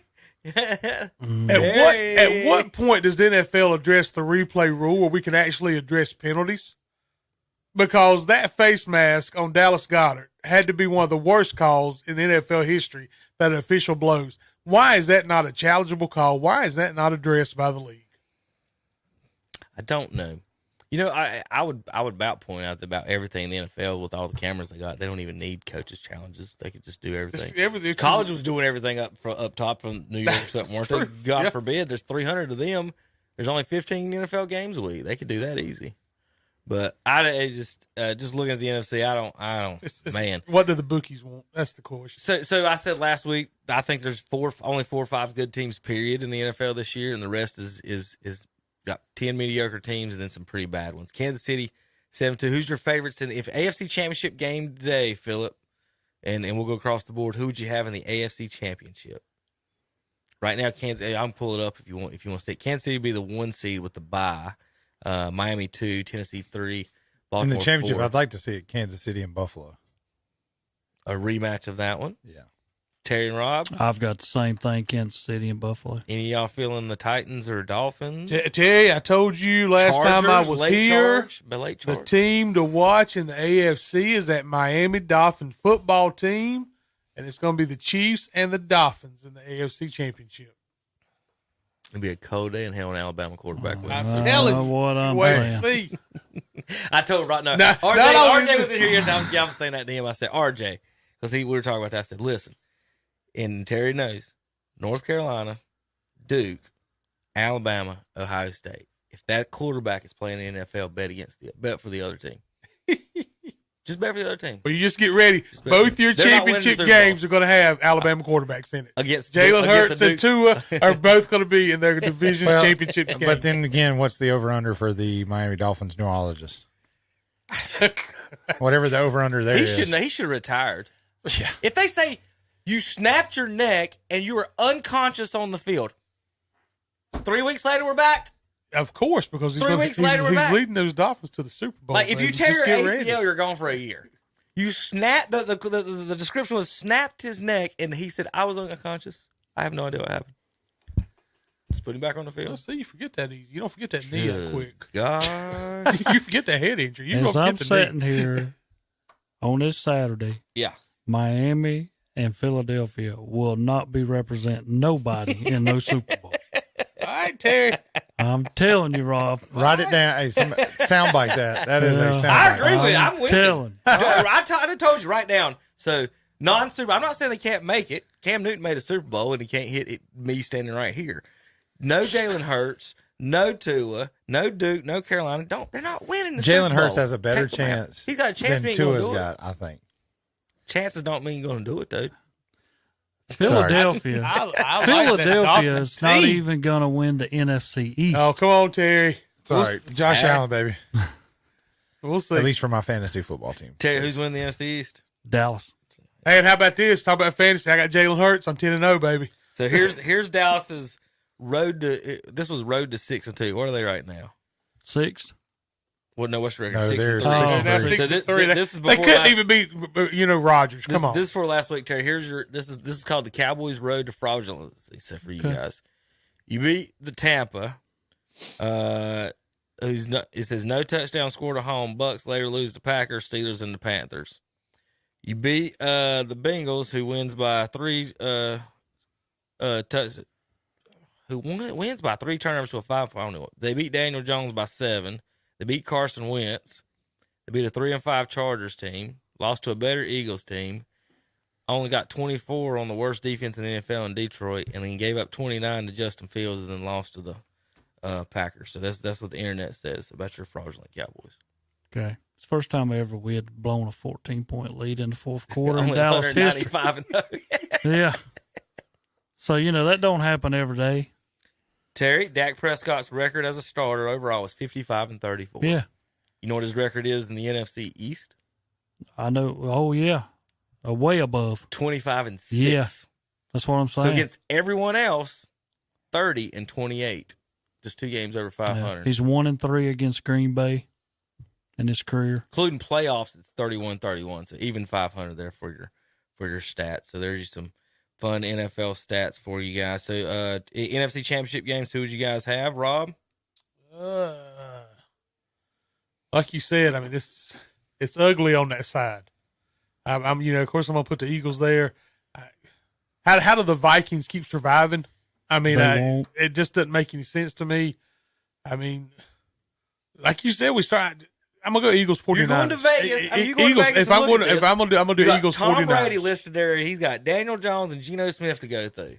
You don't think he's making it to the NFC Championship game? I'm gonna go Eagles 49ers. All right, so that would mean there's gonna be some movement. 49ers would beat Minnesota. Actually, Tom would have to play the Eagles in the second round. So it would be, if Tom would beat the Giants, the winner of that game would play the Eagles in the second round. Bye, Tom. Bye, Tom. Philip, Terry, who you guys the NFC Championship game? Mine's simple. I think Tom Brady's going to be in the championship game. He can find a way to make it happen. The question is who's he foeing against? I would say the Bucks and the 49ers. Bucks and 49ers, Jimmy G and Brady. Terry? It's Dallas and the 49ers. Man, look who's up there in front. You got Philadelphia. It's been 27 years, and for 27 years he's picked the Cowboys. Yeah, Minnesota. To make the NFC Championship. But one of these days he's going to be right. He is. Seattle, forget that. Tampa, they're no good. Giants will beat them on Thanksgiving coming up. I'll say this: you shouldn't lose to the Giants or the Seahawks. I do not believe. But the rest of them are I think the Vikings are you guys and sort of the same team, but pretty much. And we usually dominate when we go. So we can't win in Green Bay. Bay. Can't trust Kirk Cousins. But we can win in Minnesota. That's what I'm just saying. You just look at that in the playoffs. You got if you're going to buy a ticket in Vegas and they just give you the quarterback names for this year. You got Jalen Hurts, Kirk Cousins, Geno Smith, Tom Brady, Daniel Jones, Dak Prescott, and Jimmy G. I love this graphic. It was posted. The Eagles' defensive line rotation: Graham, Davis, Hargrave, Cox, Quinn, Sweat, Reddick, Sue, Joseph. That's pretty daggone impressive. It is. It's slam full of Pro Bowlers. That pickup purchase of Sue this week was. And then, like you said, we're not expecting him to go out and have to play half a football game. Yeah. And you're going to get AJ back. So. Well, somebody's going to get Odell Philadelphia. Beckham. I had a Philadelphia right now it's fan. Kansas City or Dallas are the two favorites, Terry. Yeah, I If he had a goes to Kansas Philadelphia City, fan that tell me gets this him in the past week. championship. He said you beat Philadelphia by running, and that's what the Commanders did. You're exactly right, and that's why they had to address it. If Odell goes But to you Kansas went and City, got they go one to the Super guy. Bowl. One guy, he's almost That's another washed up. They picked up Joseph this week too. Now they've got two vertical threats, a tight end and a running game. So Terry, and a versatile quarterback. I don't know if you remember, I brought this up a couple weeks ago about the scoring is actually down now. And I was watching, can't remember whatever it was, and it brought that up, how all the stats that have come down, and they're kind of, but they were saying the running game's up now. So I can't remember the league. It's the highest number of rush average per yards it's ever been. It's the lowest number of pass yards it's ever been, I think, or no, the lowest number of scoring or whatever it is. But either way, what I'm trying to get at is that scoring is down this year. And on average, we usually have like 3 or 4 teams that hold teams under 20.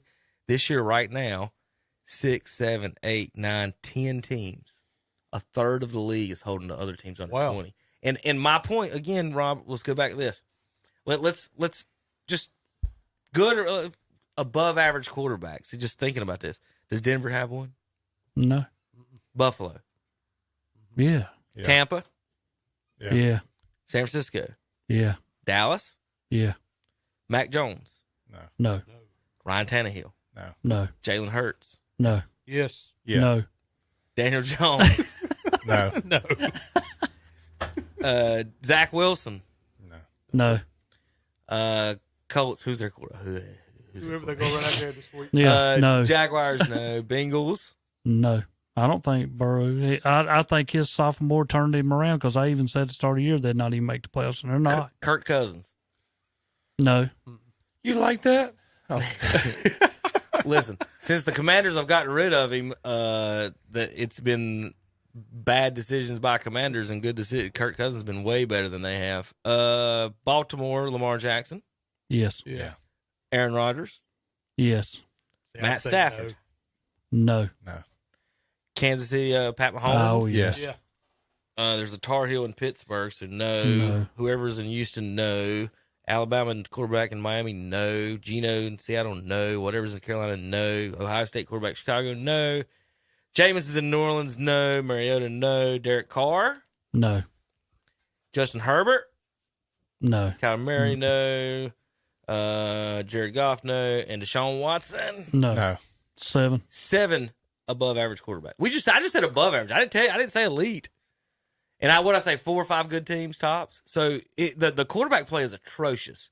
College football has no incentive to develop good quarterback play. They don't. And then the NFL, and they brought it up the other day, one guy gets hurt, you only got one guy active. They've got to activate that third guy. And I also think having that third guy practice would be a lot better for these teams, having them practice. And you could stash guys because now, Terry and guys, you remember you had Steve Walsh and Troy Aikman.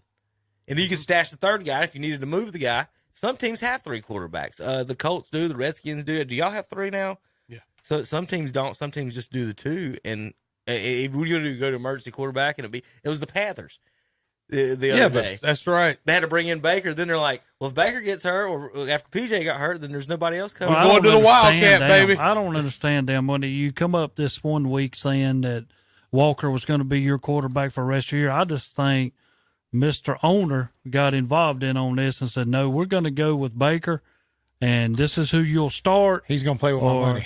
That's what I'm saying, because I'm going to figure out between him and Darnold which one I'm going to keep. They're both getting paid 20. Yeah, that's what I'm saying. And you want to go with Walker, look, buddy, you're interim, so if you want to have a chance at being my coach, this is what we'll do. I'm just saying, if I have a hired interim coach and the quarterback goes 3 of 10, and then you say he's starting next week, I have a new interim coach the next week. Like, 3 of 10. Look, we need to develop an application right now in this room, us 4, to go and be in the draft war room for the Panthers. Yeah. This draft. I would sabotage it. I forgot. You're on the. Are you still riding the Cleveland Brown train? Yes. Go Dolphins. Gotcha. Go to Sean Watson. I can get my jersey set up ready to rock. Watson's masseuse parlor is what we're going to call our club. But no, the quarterback play, I think, from college, you get to college, think about it. And the reason why I like to pick on Tommy and Alabama fans, like, you got these good teams every year, and it's just the same. And the good quarterbacks never come from the good teams for the most part in the past.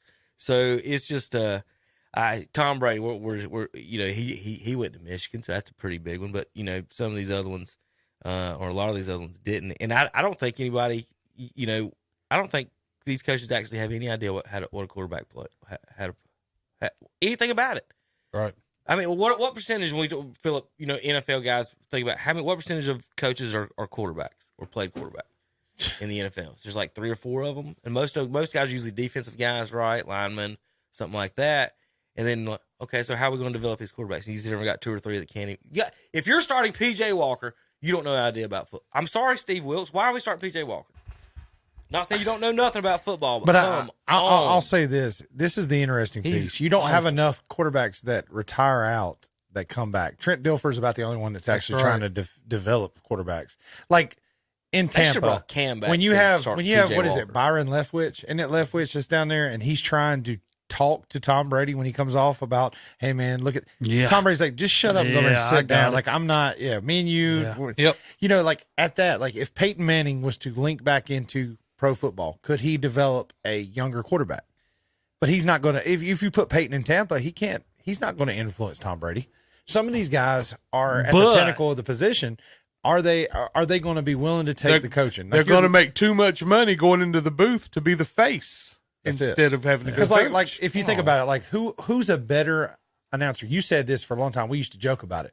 Tony Romo's not a bad guy. And everybody's like, man, this guy's like breaking down these plays and these defenses, and he's telling you what's coming next. But when you put him on the field, everybody was like dogging him. Couldn't stand Tony Romo. But he knew what he was talking about. Yep. Same thing. I'll tell you another guy, played at Carolina, took him to a Super Bowl, Jake Delhomme. Probably one of the best, like when you listen to the schematics, him, Tony, and Troy, those three guys in the booth, that's good football. And that's something that you could take out of the booth, put them on a staff, and those guys develop somebody. But you start speaking of Peyton Manning. If Peyton Manning was at Tampa, I think Brady would listen to him because he's a winner. Yeah. But he ain't going to listen to Leffert. But I think there's no way he's going to do That's the thing. It's going to be so hard to find a guy that can have that much pull with a Tom Brady, Aaron Rodgers, Russell Wilson. I think where you're at right now, guys, though, you're in the starting quarterback position where at that point you really shouldn't be. What does he should he be listening to the guy other than calling the play? Right. You call the plays, suggest them. And nobody I'll try should to tell Aaron Rodgers what to do. Right. So that's my point on that. But the backups, guy, that's my thing is there's no development in practice. There's no Where's the younger like, guys those guys getting should be able the- to step in ready to play as opposed to Well, but we're also talking and about then when they win, and then when they, and here's one real quick thing, and then when they do win 3 or 4 games, like who's the backup in Dallas? Cooper Rush. Now we're talking about getting rid of a $40 million quarterback. So it's just the most insane, crazy, weirdest thing is that 1 minute we're like we know what we got. Dak's the quarterback, and then Cooper Rush wins 3 games. Well, here's the confusing part that I've always had with professional sports. NFL is the only league that doesn't have a developmental league or a farm system to develop those guys. Right, it's the college. Baseball, you go single, double, triple. You're in the show. And again, basketball, you're in the NBA DL league. Then if you're Nick Saban, do you have any incentive to teach your quarterback how to throw? You're just teaching them how to win ball games, right? Because look at Urban Meyer and Tim Tebow. 100% right. Tim Tebow was one of the most influential college football players that could not translate into pro football because he was developed for a system to win in the SEC. What did you need? You needed a guy that could complete just like short mid-range, right here. Short mid-range passes, and you got to be able to have a little bit of diversity, be able to run the ball, hand it off, give some reads. Yep. And you don't have that, so you're never going to get how are you going to go to Nick Saban and tell him he's got to dictate his play call and his development for the NFL when he's getting paid more than probably some of the NFL head coaches. That's what. Yeah, I agree. I mean, financially, you got guys they're not going to be in. There's a quarterback problem, and if that you don't look out, watch out. What if you close our eyes and next year, what if Matt Ryan, Tom Brady, and Aaron Rodgers all retire? Then what are you sitting here left with across your league? Not that Matt Ryan's an MVP, but still. You lose 2 of the 5. Now we're down to what 4 or 5 good quarterbacks. So they're not developing to where they're. That's why I think the points are down because these defenses they're better than ever. Yeah, and then you come up and then you can play these because everybody knows defense wins championships. You're going to develop defense in college. But I'm going to go back to what Kevin said. This is something that he said early on in the show today. That just resounds to it. Like he when you were leading in and you were talking about development of players and you were talking about if they're in Alabama. They're not in the Super Bowl. If they're at Carolina, they're not in the Super Bowl. But think about it. These top tier quarterbacks that we're seeing, where did they play college football? Maybe these college programs are like, all right, we got to get our name out there. We got to get our brand. We got to get our awareness out. So when you're at Kent State and you develop the crap out of your quarterback and you coach him up and you make him understand cover 2, cover 3, cover 6, cover 4, and you develop him and he goes and becomes that backup that then inserts himself into a starting role and he goes lights out, Kent State's now on the market. Alabama's already in the market. They don't have to have that identifier player. They don't got to develop it. They're just developing to try to win championships. But you get somebody out of the MAC, you get somebody out of the Sun Belt, that like some of those cats show up and you're like, dang, like you're winning the championship. Ain't nobody ever heard of you. Like this is because you have development at that level that puts those guys in that system and they're systematic pro style quarterbacks. This is why the NFL needs to go to the XFL and the USFL and say, what can we do to make sure your league does not go away? Here's what we need you to do in this league. We need players developed to get to so that us. we can go pick somebody in the middle of week 4. Absolutely. When we can't draft if right you're now. a pitcher, if you're a pitcher in baseball from 20, Philip, from 20 to 30, there are millions of places you can play to develop and work on your game. If you're a 25-year-old quarterback, where can you go? If you're not in college. Like you said, you got to make a partnership. All right. Couple key stats before we get. We got to pick scores and then a final touch on the NBA before we get out of here for a minute. So again, that for 50 of the past 55 Super Bowls have been won by a top 12 defense. Top 12 defense. Only 2 of the top 12 defenses right now are currently out. No, 3 of the top 12 defenses are currently outside of the playoffs. The number 1 defense in the NFL, guys. Any guesses? Without looking, Rob, don't cheat. You can't see it anymore. I can't see it from here. So. The number 1 defense in the NFL overall by points. Guesses across the board, real quick. No idea. There's 30 teams. Give me a name. Philadelphia. They are about 7th or 8th. I was about to say it's not them. Number 1 team in the NFL is the Denver Broncos. Have the best record in the NFL, and they are currently 3-6. And got the worst quarterback. He's from State. He's from Wisconsin. Now he's from Wisconsin. Now he's from Wisconsin. The past 10 years he was from State. Now he's from Wisconsin. He's got the Wisconsin hat. What a C. Good God. Anyway, Buffalo's 2. Tampa's 3, guys. Tampa's 3. San Francisco 4. Dallas 5. New England 6. Tennessee 7. Philadelphia 8. Let's do our picks real quick this week. Across the board, Bears and Falcons. Falcons favored by 3. Phillip at home. I'm taking Chicago. Terry? Chicago, yeah. Yeah, I'll take the Bears. Ain't no way I'm picking 4 across. Falcons, Dirty Birds dancing on this one. Browns versus Bills. Bills. In Detroit. Bills. In Detroit. In the Dome. Josh Allen. Is he playing? Yeah, he better because he owes Buffalo's favored by 8. He owes me about 30 Terry? points. Bills. I got both running backs on both teams of my fantasy teams. I need both of them to get into the end zone, but I'm taking Bills. We'll go Bills in this one. I have no faith in Jacoby Brissett in anything. He's just Eagles at Colts. Jeff Saturday is a 6.5 point dog at home in Lucas Oil to the Eagles. Phillip? Eagles. Terry? You want me to pick? Colts. Saturday, going to be glad when it gets to Monday. Eagles. I think the Eagles will win this one. Colts. Eagles are too good to against a new coach, I believe. Jets and Patriots. I guess I could pull these up here for you guys to see. That'd be very nice. Jets and Patriots. Who had this for the season? Both teams over 500 and in the playoffs right now. Patriots favored by 3.5. It's 39 degrees in Foxborough. Robert, Patriots at home. I forgot to pick those games, didn't I, Terry? No, which game? I got them all. Okay. Yeah. I picked the Eagles. Yeah. Okay. Jets and Patriots. Sorry. Yeah, Patriots at home. Patriots. I'm going to take the Jets, man. Look right there at that stat. They're 4-0 away. They're road warriors right now. You got to take that. Plus, they always play really well in Foxborough. When they get Gillette, they get in there and they play ball. Was it Shady McCoy took a shot at Belichick this week? He said, without Tom Brady, he's a 500 coach. He ain't wrong. Yeah, hey, but if they beat the Jets, he's 500.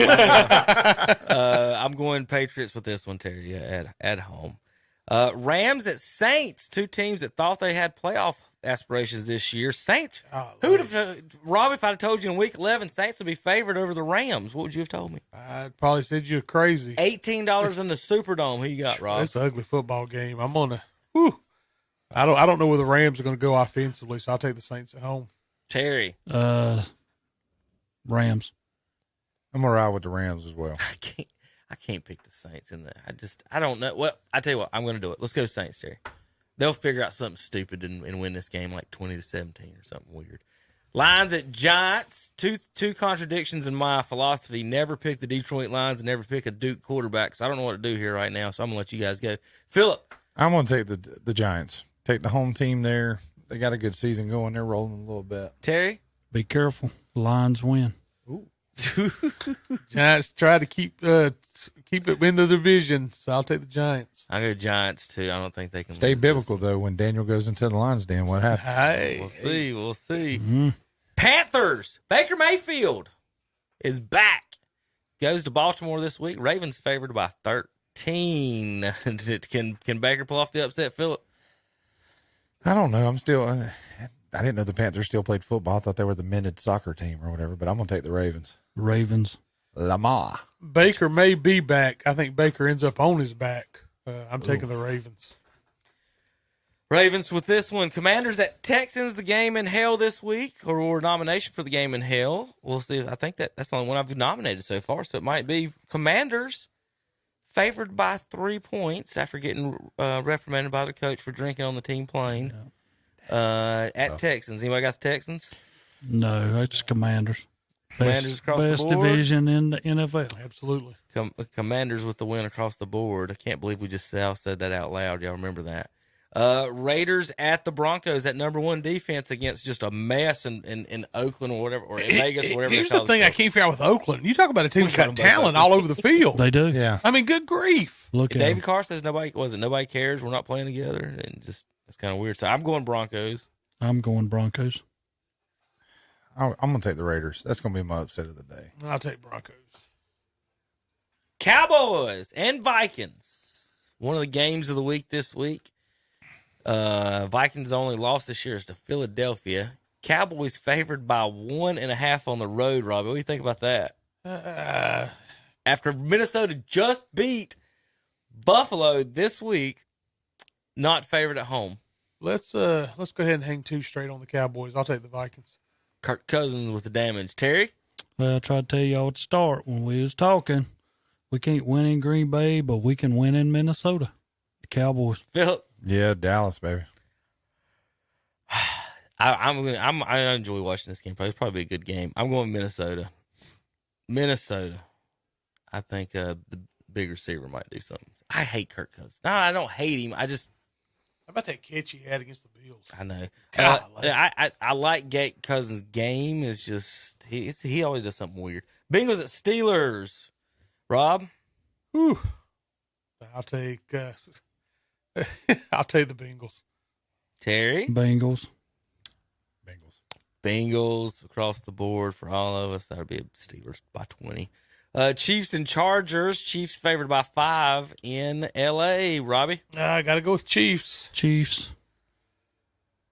I just told my hand to say aye. Yeah. Hardman's out this week, right? He's out for the season now. So he lost another weapon in Kansas City. Robbie, when I told your son this week I had the Chiefs at number 1, he laughed at me. He said, who do they even have on their team? He's not a fan. He's not a Patrick Mahomes fan. And my response was, well, Patrick Mahomes. He does not like Patrick so Mahomes. He didn't like my response. I'll go Chargers this week, get the victory at Chargers? home. Herbert's playing, right? There's no reason he's not playing. There's right? no reason he's not, Okay. I don't think. I'll pick Chargers to stay above 500. 49ers in Cardinals this week. San Francisco for me. They're favored by 8. 49ers for me, too. I'll Rob? take San Fran. Yeah, San Francisco's heading in the right direction. All right, buys this week: Dolphins, Seahawks, and Bucks and Jaguars. We'll be back here in just a few minutes. I got to run in here and hit the button on KDCBroadcasting.com.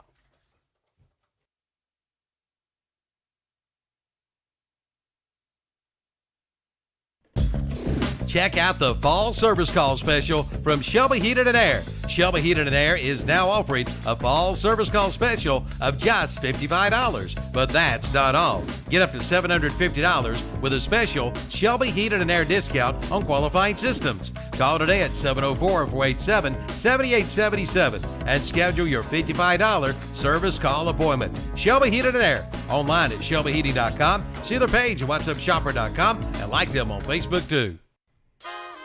Jumpin' Jed's in downtown Boston is celebrating Small Town Christmas in a big, big way. Small Town Christmas is set for this Saturday, November 19th in downtown Boston. Join the boss in Carolina Country as we broadcast live at Jumpin' Jed's from 9 till 2. Come by and register to win some great prizes that will be given away. And Jumpin' Jed's will be open that day from 9 a.m. until 4:30. And they are stock full with Christmas decor and lots of Christmas gift-giving ideas for everyone on your Christmas shopping list, including West Virginia handmade solid wood furniture, 10% off. Billy Jacobs prints, 10% off. And Candleberry candle products, also 10% off. And yes, Jumpin' Jed's will have door prizes every hour from 10 a.m. until 3 p.m. And Falston Small Town Christmas Passport Pickup starts at 9 a.m. Come early, only 1,000 will be available. So plan now to be there this Saturday, November 19th. It's Small Town Christmas in a big, big way at Jumpin' Jed's in downtown Falston, right across from the Stamey Event Center. Cakes and cookies, toys and gifts. Christmas at your fingertips. It's the shopping event of the season, the Southern Christmas Show, November 10th through 20th at the Park Expo and Conference Center. Enjoy a winter wonderland and find the magic of the season with frosty decor galore. Plus, shop hundreds of booths to find one-of-a-kind gifts for everyone on your list. Plan your visit and buy tickets at southernChristmasShow.com. Let's go to the Southern Christmas Show. There's no use to be cold this coming winter. Head on into Today's Pro in Shelby for warmth and comfort. From gas logs to fireplaces to inserts and more. With name brands like Empire, Monessen, and Buckstone. Be ready for old man winter today with a stop at Today's Pro in Shelby. And they also do service calls. And don't forget they fill those propane cylinders. Just call 704-600-8393. 704-600-8393.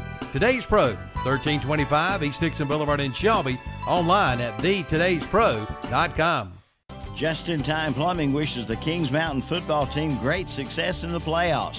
Family owned and operated, serving Cleveland and Gaston counties. They handle bathtub and vanity installation, new home construction plumbing, commercial sinks, Renil tankless water heaters, water line and drain repairs, gas piping, jetter services, and more. And they offer project financing. Their licensed professionals provide first-class service on time, on budget, 24/7. Call 704-600-8350 for free estimates. Just in Time Plumbing, every time. 107 South City Street in Kings Mountain. Cherryville's best choice for quality used vehicles is Eric Johnson Auto Sales. They carry only the finest quality used cars, trucks, and SUVs. And regardless of your credit history, and no matter whether you have good, bad, or no credit at all, you can receive guaranteed approval. Eric Johnson Auto Sales, a Carfax Advantage dealer where you go at no pressure and no hassle. Come by today. That's Eric Johnson's Auto Sales, 3629 Tryon Courthouse Road, right outside of Cherryville. Online at ericjohnsonautosales.com. Like them on Facebook, too. Thanks for help bringing the economy back. One local purchase at a time. Kind of uplifts you and you feel better. It's the greatest comeback of all time. Shop local with whatsupshopper.com, Carolina Country, and The Boss.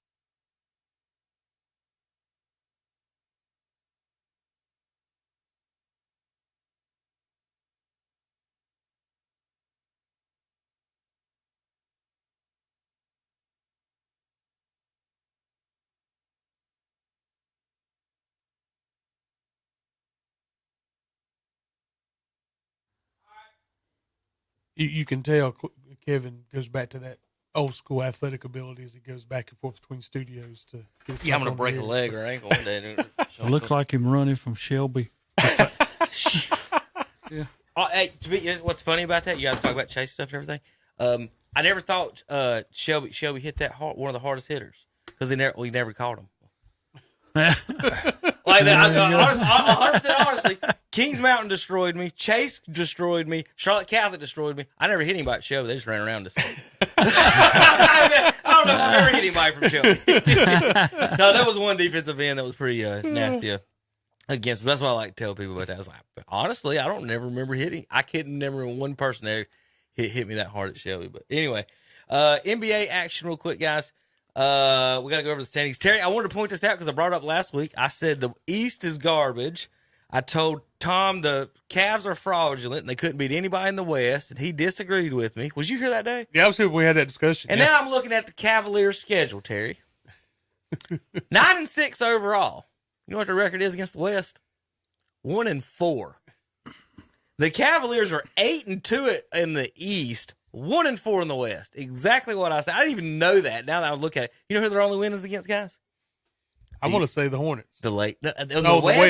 I was thinking about that. I was thinking about the last game they didn't beat the Hornets. They beat the Lakers. Their only Western Conference game, Terry, win is the Lakers. The Cavs. Here's their wins. Terry, tell me when they'll get a good team. They beat the Hornets. They beat the Lakers. They beat the Pistons. They beat the Celtics twice. They did. Beat the Knicks. Beat the Magic. Beat the Wizards, Bulls, and Hawks. Besides y'all, are any of those teams any good? Mm-mm. Who's in first place in that division now? In their division or the conference? Division's Milwaukee. In the conference. In the conference is Boston. There you I'll go. pull it up for you. Yeah, I knew that. I knew that. That's why you asked. He's just so weird. Yeah, because Milwaukee lost to Philadelphia last night. There's your conference. Now, guys, if the playoffs started today, there would be no Steph Curry, no LeBron James, no Kevin Durant. No, he made the play in. He's going to play in now. No Jimmy Butler, no LaMelo Ball, and no Bol. I don't know what we're going to do about this. By the way, Bol had 15 and 10 again. No, it's not. He's got proud of. He's got 5 double-doubles on the season, Terry. He's a Draymond Green man. Listen, and they talked about this all day yesterday, Terry. What's the number one reason Golden State isn't winning ball games right now? Why? Because they sent Wiseman down to the G League? No. Oh. No. Who's got the third worst defense in the NBA? Oh, yeah. Because the only person you got is Green playing defense. If the Golden State Warriors would trade Draymond for Bol, come on, they would be undefeated. No, undefeated. I noticed if you watch them play, not last night, they played pretty decent last night. Who are you talking about? Golden State. Okay. The games before that, Klay Thompson ain't playing defense. Curry don't play defense. Poole don't play defense. None of them do. That's what I'm saying. One NBA insider said, the number one reason that they're not playing defense and cohesive is that their so-called leader knocked out the sixth man before the season started, Terry. Well, maybe he's trying to get an attitude adjustment. How about people don't talk about Dallas Mavericks? They have the best defense in the West, Terry. Would you have believed that? Mm-hmm. Luka becomes the second fastest 50 triple-doubles in NBA history that I think I just saw with his night last night. The Jazz were in first place last Saturday, Terry. They're in the play-in this Saturday. I know. It's been 7 days. Yeah. Look at this. The difference from But now I'm the first one that can sit here, name me besides, and I don't even know his name, the big white boy that playing underneath for him, Mariska, right, or whatever his name is. I just said right. That's not That's what I'm saying. It's something like that. But he's playing decent. But as far as the rest of them, I couldn't name you none of the Utah Jazz. Look how many games back the ninth place team is. 1.5 games back in the West. 1.5 games separate 9 teams in the West. Minnesota is at 10. Portland's number 1 right now at this current. And we talk about Golden State. They're only 4 games out of first. Yeah, 4 games out, 3.5 out of first. Terry. So there you go. and they're down worrying there. about how bad they're they are. 7-9. Yeah, 2 games they've won. They're in there. But anyway, it's just kind of not good for the NBA marketing campaign right now on the stars. Giannis is about the only one doing good. The rest of the East, I can't even look at that and think about them. All right, Terry, any other news, final thoughts, NBA action before we get out of here? No, just everybody get ready because I know Kevin and them will be doing some basketball coming up here in the future. That's getting ready to start this coming Tuesday at West Lincoln. So, basketball's here, even with the football finishing up. Not on KTC yet, Terry. We I don't have know. basketball on KTC yet. But it's not long. We're still doing Kings Mountain. Yeah, it's not long. And East Lincoln, and we're still doing Burns. And but anyway, next Are they week, still playing football? Yeah. Okay, I was just wondering. We've been Hey, done Terry, you want to know where weeks. y'all finishing the power poll? The 12th? Yes. Okay. That's decent. 1 spot ahead of Shelby, is that right? We're better than Shelby. There you go. I just wanted to make sure I got that on record for Shannon Allen and everybody else in Cleveland County.